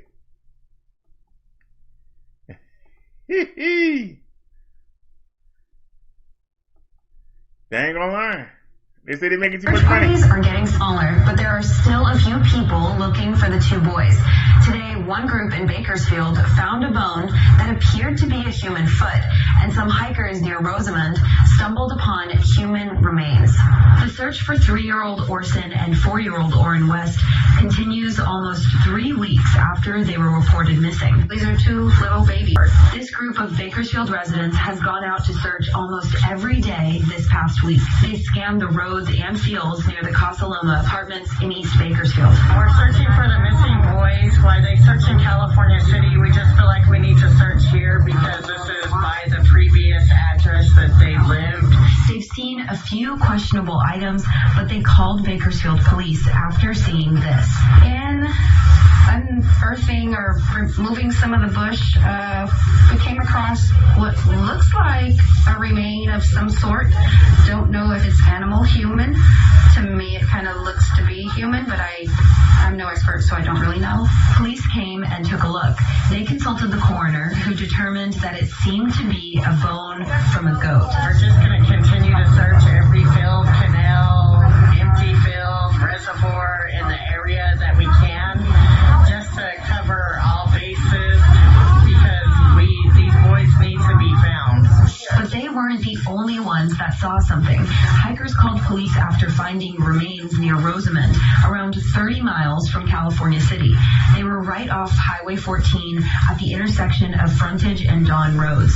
Kern County Sheriff's Office confirmed that these were partial remains of a human body. But the chief of police in California City says these remains are not connected to the two missing boys. Anyone with information can call California City Police Department at 760-373-8606. And to remain anonymous, you can call the secret witness line at 661-322-4040. Perla Shaheen, 17 News.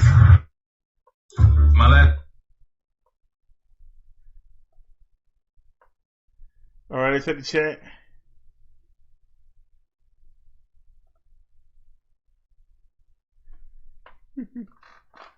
Chun says they just egged Bush Jr. Chun said she said it was a closer race too. Chun said laugh out loud, BD. Snazzy said laugh out loud, BD. Chun said laugh out loud. I really hope that those sweet little boys get found. I really do.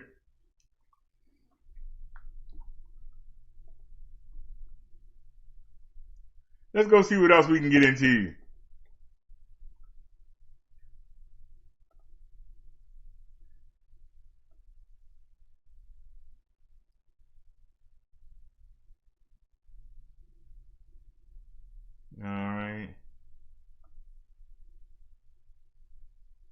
All right. It's time to get in somebody's butt. Let's get it.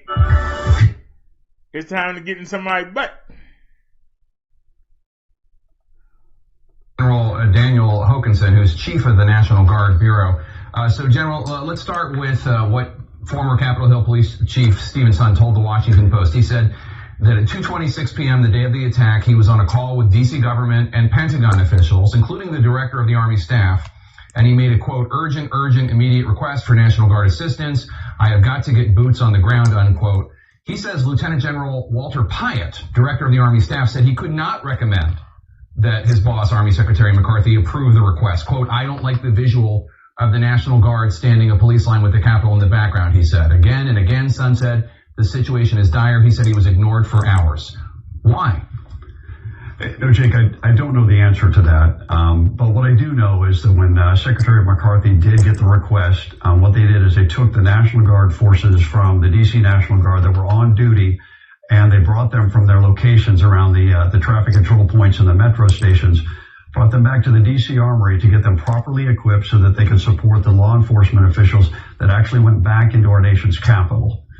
And at that time, they did provide cordon security so those law enforcement teams could go back to the chambers and make sure the area was clear so our House and Senate could come back and conduct the nation's business. Just so people understand, D.C. has a National Guard unit, but because D.C. does not have statehood status, the mayor is not able to mobilize and needs to get the National Guard deployed approved by the Pentagon, and for some reason the Pentagon held back on approving that. Let me ask you a question. Was General Charles Flynn on that call, that 226 call? Jake, I couldn't answer that question. I was not on that call, but I'm not aware of any delays with respect to our response or the D.C. National Guard's response to the events of that day. No delays once the Army Secretary approved it, once Acting Secretary of Defense Miller approved it, you're saying. But in terms of delays, you acknowledge there were delays. It's just not your issue. It was the people that needed to give approval, right? Well, Jake, so when you look at what they were asked to do, they were prepared to do the mission that they were doing, the traffic control point. Right. But when there's a significant change in mission and the posture and a protective posture they need to be under to be successful, we had to get them back to get them properly equipped and briefed so that when they entered there, they were part of the solution and were not miscoordinated with the other efforts that were taking place. Well, let's talk about that, because on December 31st, Mayor Bowser from Washington, D.C., she requested these National Guard troops for January 6th, and that's what they were doing. They were out there, they were deployed doing traffic and that sort of thing. The decision was made at that point, once that request was approved, to grant the request, but to send the D.C. National Guard in civilian vehicles, not in Humvees, as had been used when those same guardsmen and women were deployed over the summer for the Black Lives Matter protests. Why no show of force on January 6th as opposed to over the summer, and who made that decision? And Jake, I believe that decision was made by the Metro Police of Washington, D.C. And in cases like that, when we're not the lead agency, we work very closely with the supporting agency, in this case, the Metropolitan Police Department, to make sure that we meet their requirements and the circumstances under which they would like the D.C. Guard to perform that duty. Did President Trump have any role in making sure that they were not deployed in Humvees and instead in a lower key fashion on January 6th? Oh, Jake, not that I'm aware of at all. Maryland Governor Larry Hogan told me that as the riot unfolded at about 3:30 on that day, he had his National Guard troops, Maryland National Guard, preparing to move in. He waited for authorization. It didn't come for 2 hours. Take a listen. Oh, they snuck me. I'm waiting to hear from my governor. They snuck us. Our guard mobilized and was ready, but we couldn't actually cross over the border into D.C. without the okay, and that was quite some time. We kept running it up the flagpole. Now I ask about another delay. Why the delay in allowing the Maryland National Guard into the district? So with respect to the Maryland National Guard, Jake, when I first found out that they had been contacted by D.C., both Virginia and Maryland, I reached out to both the Virginia and the Maryland National Guard. And it was at 3:55 in the afternoon that I actually spoke with their adjutant general. And at that time, he told me that they were assembling 100 National Guardsmen at their armory that was just southwest of Baltimore. And he told me it would be 8 to 10 hours, which is our normal planning factor when we talk about our National Guard response force, before they could get into Washington, D.C. And so, from 4 o'clock, 8 to 10 hours after that, and it actually wasn't until 11 p.m. that evening that unit was fully assembled and ready to go.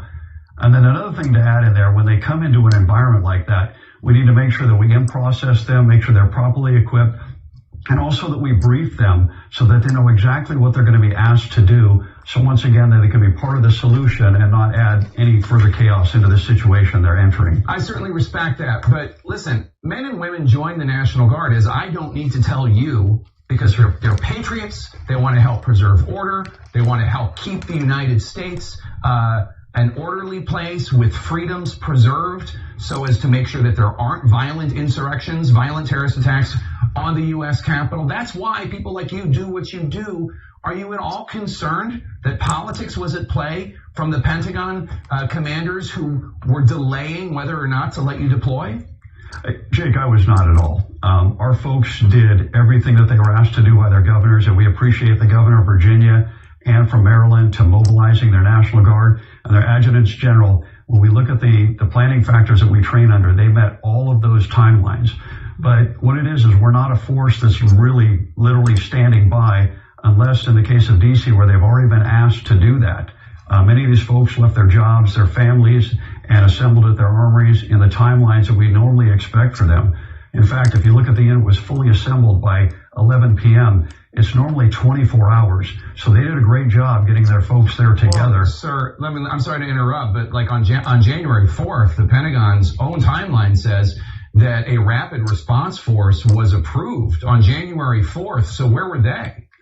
So, Jake, with respect to that rapid response force was to help out with the traffic control points and also for the folks at the metro stops.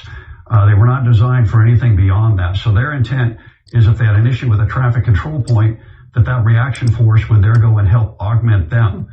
And so when you look at the mission change, when the Capitol Police requested that additional support, that quick reaction force also with the folks at the traffic control points and the metro stops all went back to the armory to get equipped and get briefed and moved out as quickly as they could. I'm getting a lot of answers from you, and I don't hold you or the National Guard responsible for this, but I have to say, this was a failure and people are dead, and I hope people at the Pentagon are looking into what happened because something happened wrong. And while I don't have subpoena power, I hope that people in the Pentagon are looking into this, especially the Inspector General. And Jacob, one of the things here is as we look forward, after the 6th, looking forward to the inauguration, we're working very close with those federal agencies and filling all of their support requests. And that evening, we actually were on the phone. I was on the phone with Pennsylvania, New York, New Jersey, and Delaware, and they gladly volunteered the 6,400 that we have on duty today, and we're building that up to 15,000 between now and the inauguration to make sure that we meet every requirement from each of those federal agencies to make sure that they can conduct a peaceful transfer of power of inauguration on the 20th of January. General Dan Hokanson, I thank you for your service, sir. I thank you. Please pass on to the National Guardsmen and women our appreciation for their service. I hope that politics does not interfere in what happens in the coming days because we need your help. Hey, thank you, Jake. Thanks for the... All right. First problem is D.C. need to pick a state. Calling themselves a district. They need to pick a state. Either half of it's in Maryland and half of it is in Virginia. They need to pick a state.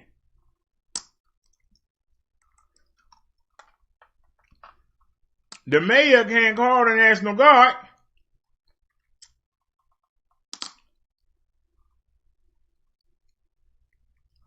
National Guard is a state militia. Washington, D.C. is a district. They're not a state.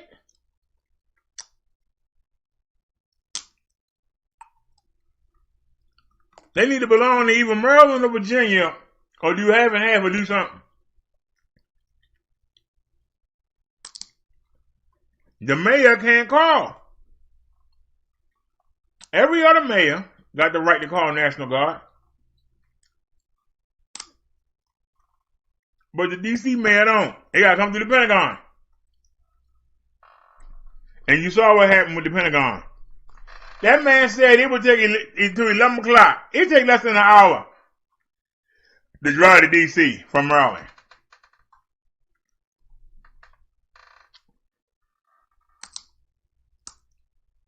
You can hop on 95 and beat D.C. in 40 minutes with good traffic. So, him saying,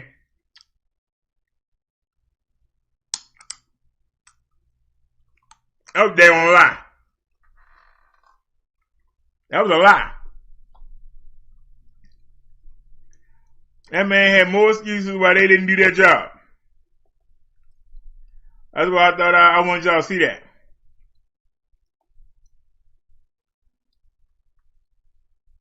Well, we already saw this, but I guess it's real short. We'll look at it again. Make sure everybody up to date on it. A new FBI memo warning about the possibility of armed protests across all 50 state capitals ahead of Inauguration Day. A senior law enforcement official also saying that an armed group is threatening to travel to Washington to stage an uprising if President Trump is removed from office. NBC News investigations correspondent Tom Winter joins me now. Tom, what else do you know? What else can you tell us about these potential protests? And how are law enforcement agencies preparing, given the security failures we saw at the Capitol last week? Right, Allison, two great questions. So the FBI's National Crisis Coordination Center put out a memorandum. It's coming from information gathered by the ATF, the DEA, the Park Service, Parks Police, I should say, the U.S. Marshals, DOD, essentially putting together and saying, well, what are we seeing out there that's open source? What are we hearing from our own sources of information? What are we getting from social media? And a couple of key themes emerged as a result of that reporting. The first is this idea that starting perhaps on around the 17th of January, there's going to be the potential for armed protests at state capitals, and particularly the state capitals where there have been issues raised as far as the electoral vote tally and certification that's been done. So I think we all know the states at this point. And then on top of that, you've got some reporting that if for somehow Congress invokes the 25th Amendment on or around January 16th, that there could be a armed uprising in the nation's capital, where, of course, we just had problems. Now, of course, there's an issue with that, Allison. Congress can't invoke the 25th Amendment, so not quite sure where all that's coming from. But the bottom line is, look, this is very consistent with what we saw leading up to the 6th. This is very consistent with what we've seen since online and in social media. And we've got a situation where we have a segment of the U.S. population that believes that there is a need for an armed protest or armed uprising in various sites to protest the results of this election. And obviously law enforcement, if anybody needed to be woken up to that fact, the alarm clock of epic scales went off last week. Yeah, all right, Tom, let's talk more about last week, because there is still so much to figure out and unpack from Wednesday. The FBI initially said they had no indication of potential violence last Wednesday, but your reporting tells a very different story. What are you hearing from your sources about what happened in the lead up to the rally and the riots at the Capitol last week? Right, so clearly there's a disconnect, right? So on the FBI side, it's the reporting of my colleague Ken Delanian that there was an effort by the FBI to knock on doors, to visit with people they might suspect would travel to D.C., people that are extremists that might try to carry out acts of violence. So there was an effort there. We know from the reporting from myself and my colleague Jonathan Deans that the NYPD sent a note through their Operation Sentry, which is an effort to coordinate and collaborate with law enforcement agencies across the country, almost 800, Allison, an advisory saying, look, we're seeing a lot of threats, we're seeing a lot of rhetoric surrounding the election, surrounding the electoral tally. They sent that leading up to the 6th. Besides that, they sent a separate memo directly to Capitol Police, which, according to our reporting, was even more detailed about potential threats and potential... All right, Chung Lee. Have a great night, and thanks again for the intro. Rhetoric that was occurring online. So those reports tend to be fairly detailed, comprehensive analysis, and include actionable intelligence. So we know that went out as well. We know that they weren't the only agency that was involved with this either. There, Allison. Let's hurry up and get through these stories, because I haven't done the CV yet. We haven't done the CV numbers.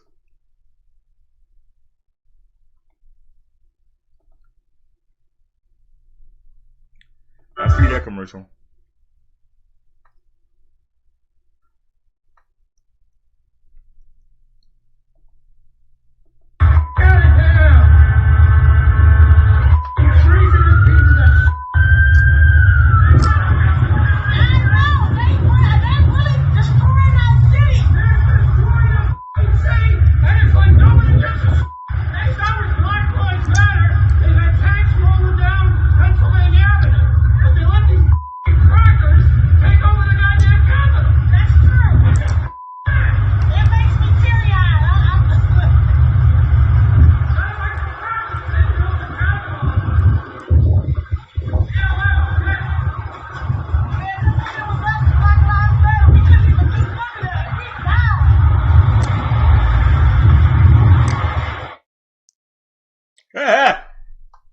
Hey, NBC News viewers, thanks for checking out our...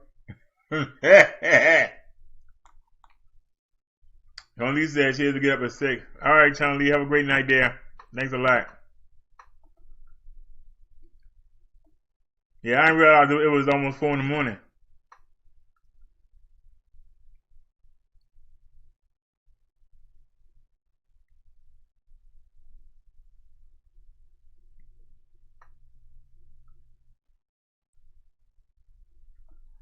Let's check this story out. So far, 4 men with Georgia ties have been arrested for making threats and taking part in the riot at the U.S. Capitol last week. Today, Joe Hankey learned one of them has since died. The cause of 53-year-old Christopher Stanton Georgia's death has not been released, but federal court records show he was charged with illegally entering the U.S. Capitol grounds last week. Federal court records place Christopher Stanton Georgia of Alpharetta amongst the crowd at the U.S. Capitol on January 6th. He was charged with entering the Capitol illegally and violating D.C.'s district-wide curfew. He was arrested, but an Alpharetta police report states Georgia died Saturday at his home. Police took 2 rifles from the home and listed his death as under investigation.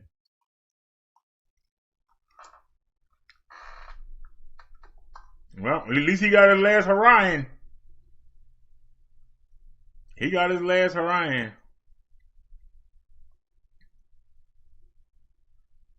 Uh-oh, I'll check this out real quick. Who do the CV numbers? It has been 5 days since the attack, and there has still not been a single federal official briefing on what happened. Not one. Which means everyone is piecing it together through interviews and reporting and the copious amounts of footage recorded that day. Now, I have to warn you, this next video is disturbing. It's another example of just how vicious and violent the mob was. Watch closely here at that arched doorway where the rioters drag out an officer defending the Capitol. They bend down and pull him down the stairs and they start beating him. Keep an eye on the left side of your screen for the bearded man in a gray jacket. He stands above the officer wielding the American flag and he beats him with it, repeatedly bringing it down on him. Beating an officer with an American flag. Because there have been no official briefings about what happened on Wednesday, we don't know who that officer is, or what condition he or she is now in, or just how many incidents like this one captured here on camera there were amidst the mayhem and the violence in the sprawling Capitol complex. We do know that the rioters came prepared for action, for this kind of action. A Capitol police officer who fought off the mob last week told BuzzFeed, quote, "That was a heavily trained group of militia terrorists that attacked us. They had radios, we found them. They had two-way communicators and earpieces. They had bear spray. They had flashbangs." This unsettling video shows a group of men in military-style gear, wearing helmets and body armor, methodically making their way in formation up the Capitol steps. ProPublica and PBS identify them as members of a far-right militia group called the Oath Keepers. We are learning more the efforts to bring the rioters who committed crimes to justice. The Secretary of the Army told a Democratic congressman that at least 25 domestic terrorism cases have been opened as a result of the assault on the Capitol. Officials are on high alert for further unrest. The FBI issuing a bulletin warning of armed protests being planned at all 50 state capitals and the U.S. Capitol starting this week. They are also aware of a group planning to storm government offices in every state on Inauguration Day. The head of the National Guard said today that at least 10,000 troops will be deployed to Washington, D.C. ahead of the inauguration, ahead of the peaceful transition of power. They will be in place by Saturday, with another 5,000 possibly being requested from other states. Now, apparently fearing the president may incite further violence, a who's who list of social media companies finally kicked him off their platforms. The president and his allies used those platforms to urge his supporters to commit insurrection against the United States. The rioters planned the violence online in plain sight in forums. They spoke openly of hanging people they saw as traitors. This was a lynch mob, the ones that made it up to the Capitol. When they made it inside the Capitol, you can hear the rioters chanting, "Hang Mike Pence," over and over. At least someone in the crowd constructed what appears to be a functional gallows near the Capitol reflecting pool. This was no papier-mâché prop. Someone went to a lot of work here. They brought lumber. They built steps up to a platform, complete with a noose. Friday night, we showed you this disturbing video from Status Coup taken at one entrance to the Capitol, in which the violent mob crushes against police as they try to gain entrance. Later in that same video, the insurrectionists can be heard trying to convince Capitol Police to do their bidding, to join them in attacking members of Congress that they are convinced are traitors.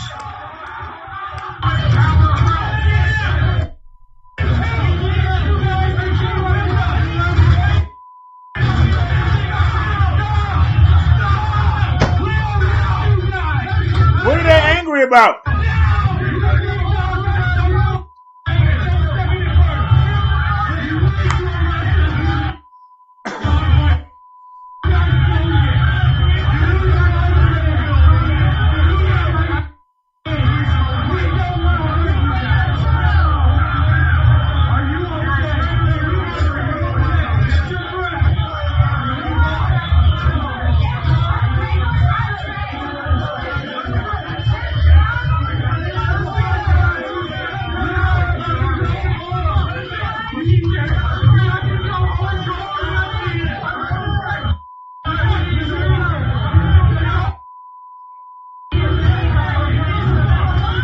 Do y'all understand this? Do y'all understand this? If this was black people. This was Mexican people. Chinese people.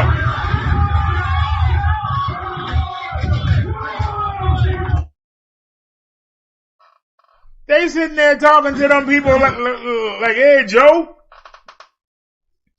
Hey, Joe, how the family doing? How's the missus? The kids? Them people don't have no rage. That's what makes that so much dangerous. They don't have no rage.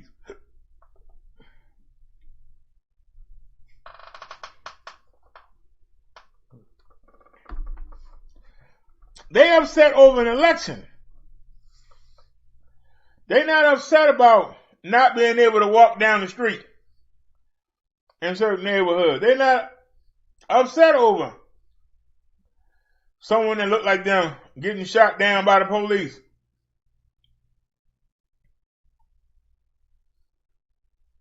Their only problem with the police is the police not letting them get in the building.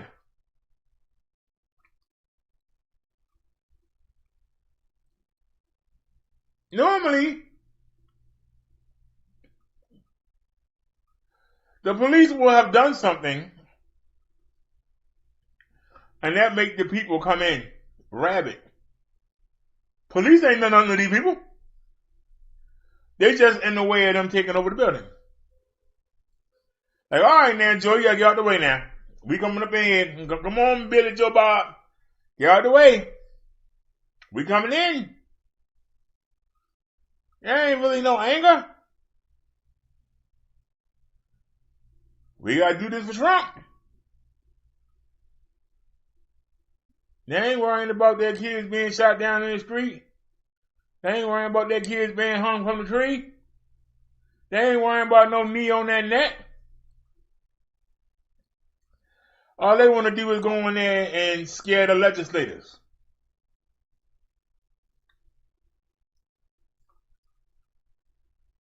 And they didn't take them seriously. And I think Trump had something to do with that. And now they trying to save face. I think that Trump told them, hey, I'm sending them people there and you leave them alone. Make a point. Show them my power. And now, don't nobody want to take the blame. One thing we know about Donald Trump, he don't take the blame. That's one thing we do know about Donald Trump. He don't take the blame, whether it's in business, politics, his life. He don't take the blame for nothing. Everybody become public. Well, it was his fault. It was his fault. It was his fault. It's everybody's fault but his. Let's get to these CV numbers, because it's getting late, y'all. It's going on 4 o'clock. Get these CV numbers in here. We had 23,143,197 cases. We got 385,249 people that have died. 385,000. Dead. So you know we gotta go to yesterday. Hey, you already say. California, 37,386 new cases. They lost 385 people. They got over 1.5 million walking around infected. Texas, 21,806. They lost 111 people. They got 364,000 walking around. Florida, 11,576. They lost 155 people. They got 693,000 infected. New York, 15,202. They lost 216 people. They got 648,000 infected. Illinois, 4,776. They lost 70 people. They got 226,500 infected. Ohio, 7,900 infected. They lost 75 people. 136,000 infected. Georgia, I got Georgia on my mind. 7,454 new cases. They lost 17 people. They got 394,000 infected. Pennsylvania, 6,461. They lost 90 people. They got almost 177,000 infected. Tennessee, 3,527 new cases. They lost 80 people. They got 80,500 infected. Ain't nothing finer than the mountains of North Carolina. They got almost 6,000 new cases a day. They lost 11 people. They got 100,000 infected. Arizona, damn, 9,000 new cases a day. They lost 6 people. They got 531,500 infected. New Jersey, 5,334 new cases, and they lost none. They got 272,000 infected. Michigan, what up, though? 2,861 new cases. They lost 47 people. They got 138,500 infected. Indiana, 3,685 new cases. They lost 31 people today. They got 190,500 infected. Wisconsin, they got 1,456 new cases. They lost 5 people. They got 28,500 infected. Missouri, they got 24,432 new cases. They lost 31 people. They got 303,000 infected. Minnesota, 980 new cases. And they only lost 4. They got 15,000 people walking around infected. Massachusetts, 4,251 cases. They lost 55 people. They got 92,000 walking around. Alabama, 2,100 new cases. They lost 13 people. They got 187,000 walking around. Virginia, sweet Virginia, 4,530 new cases. They lost 10 people. They got 367,000 walking around. Colorado, 1,677 new cases. They lost 5 people. They got 280,000 walking around. Ain't nothing finer than the beaches of South Carolina. 3,129 new cases. They lost 15 people. They got 186,500 infected. Louisiana, 1,405 new cases. They lost 45 people. They got 60,000 walking around. Oklahoma, they got 3,885 new cases a day. Lost 14 people. They got 43,000 people walking around. My itty bitty state of Maryland, 3,012 new cases. They lost 29 people. Thank God I ain't one of them. We got 294,000 walking around my little state. Quick Draw, McGraw, Utah, 1,484, and they only lost 4. They got 55,000 walking around infected. Oh, shucky ducky, we're going to Mitch McConnell, state of Kentucky. 2,082 new cases a day.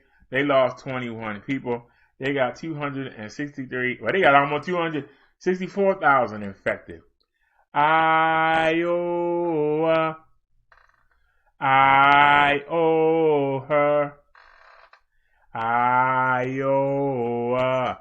816 new cases, and they only lost 1. They got 37,000 walking around infected. Washington State, 4,717. They lost 18 people. They got 161,000 infected. The fake Kansas, Arkansas, 1,268 new cases. They lost 38 people. They got 25,500 people walking around infected. Nevada, 1,681. They lost 33 people a day. They got 115,000 walking around infected. Kansas, where's Dorothy and Toto? Because you got to carry that CV on down the road. They got 4,888 new cases. They lost 88 people. Oh, no stats from Kansas. Mississippi, you got M-I. Crooked letter, I. Crooked letter, I. Humpback, I. Mississippi. They got 1,227 new cases. They lost 19 people. They got 36,000 walking around infected. Connecticut, 7,364 new cases. They lost 92 people. They got 152,000 walking around. Nebraska, 644 new cases. They lost 12 people. They got 52,000 people walking around. New Mexico. Let me try that again. I said New Mexico. New Mexico, 930 new cases. They lost 15 people today. They got 75,500 walking around. Idaho, Idaho, Idaho, Idaho. 572 new cases. They lost 10 people. They got 82,000 walking around. Oregon, 924 new cases. They lost 8 people. Still no stats. South Dakota, 181 new cases. And they lost none. They got 5,100 walking around. West Virginia, 1,070 new cases. They lost 12 people. They got 29,000 walking around. Rhode Island, and we got to roll that R. I said Rhode Island, 568 new cases. They lost 8 people. They got 92,500 walking around. North Dakota, 114 new cases, and they lost none. They got 1,881 people walking around infected. Montana, 329 new cases, and they only lost 1. They got 5,000 people walking around infected. Delaware, I said Delaware, 554 new cases. They lost 14 people. No active stats. New Hampshire, 707 new cases, and they lost none. No stats. I'm sorry, they got 6,100 infected. Alaska, 173 new cases, and they lost none. No active stats. Wyoming, Wyoming,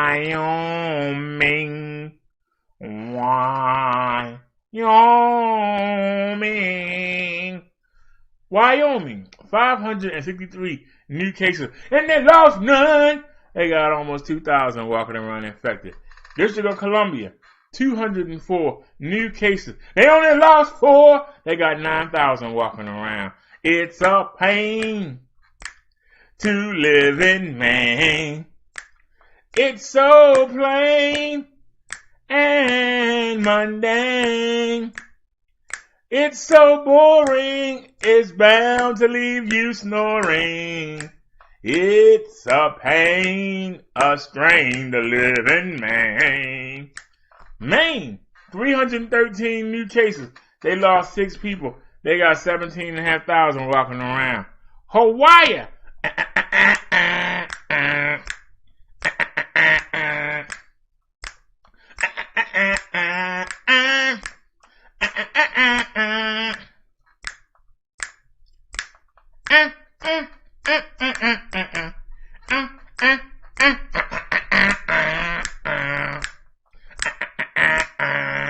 Hawaii 5-0, 172 new cases, and they lost none. They got 10,000 people walking around that island.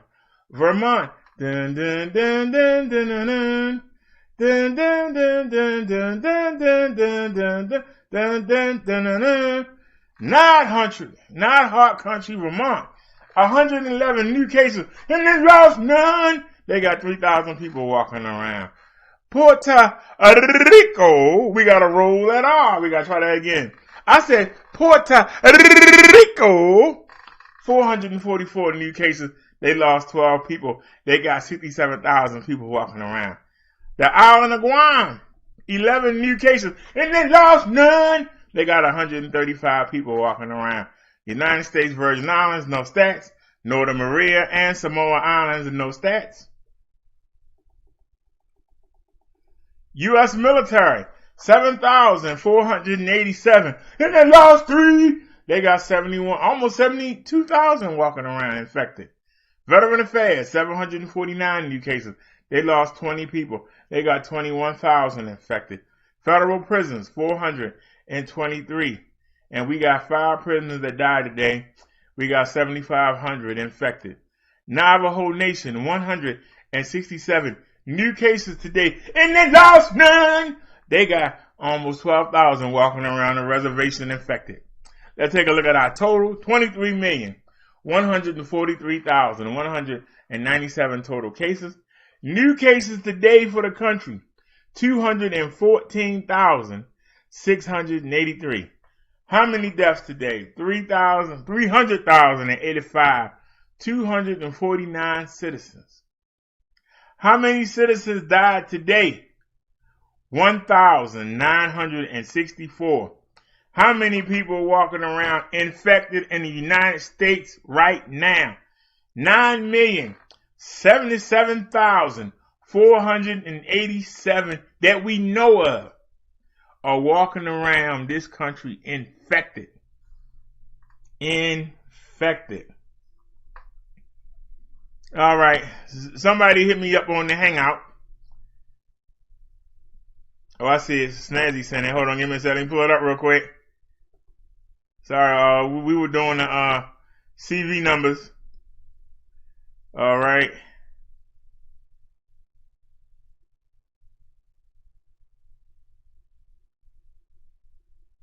All right, this one's Snazzy, y'all. Let's get it. A lot of people died that I feel like shouldn't have died. Y'all did a private theater. I was put in what's called a pit. And in this pit was 8 patients, all COVID positive. My first day of orientation, I was told that whatever patients go into the pit, they only come out in a body bag.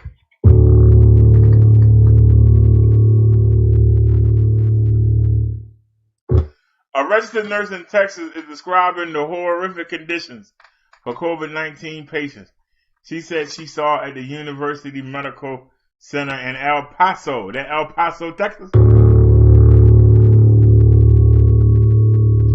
But she described in a viral Facebook Live how the worst off patients were sent to a room called the Pit to Die, and she did not believe they received adequate care.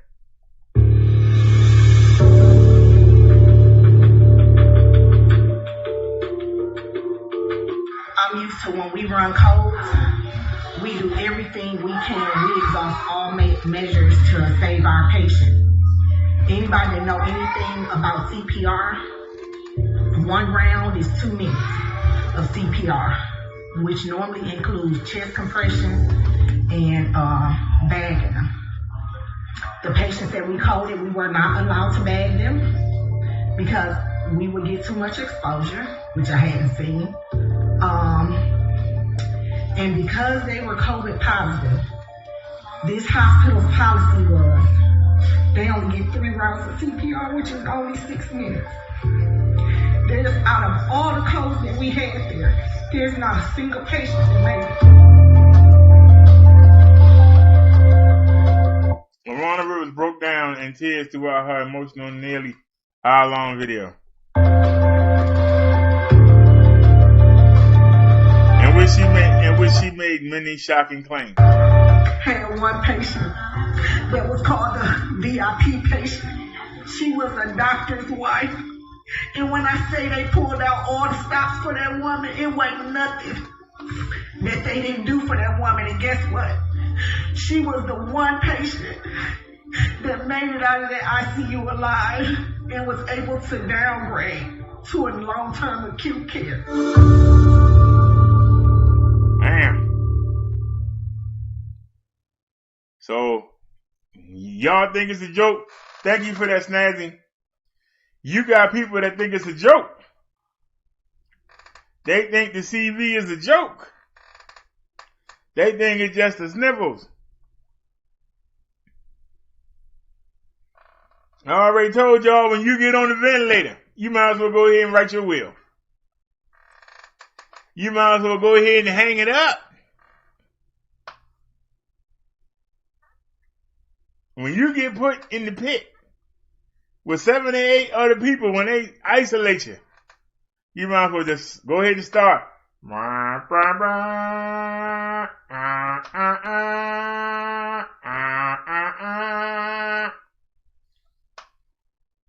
Wear your mask. Carry your hand sanitizer with you, please. Please, people, it won't kill you. It will not kill you. Wear your mask. It won't kill you. Okay? Wear your mask.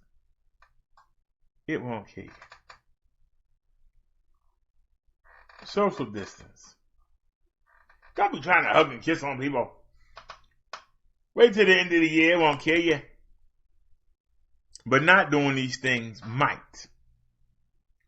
Why would you want to risk it? So alrighty, y'all, it's 4 in the morning. I know some of y'all gotta go to work tomorrow. I appreciate y'all for hanging out with me. Thanks to Chung Lee and Snazzy. Keeping the show going. Y'all have a great night, and I will see y'all tomorrow. Y'all have a great night. Thanks a lot, everybody. And we are out. Peace, everybody.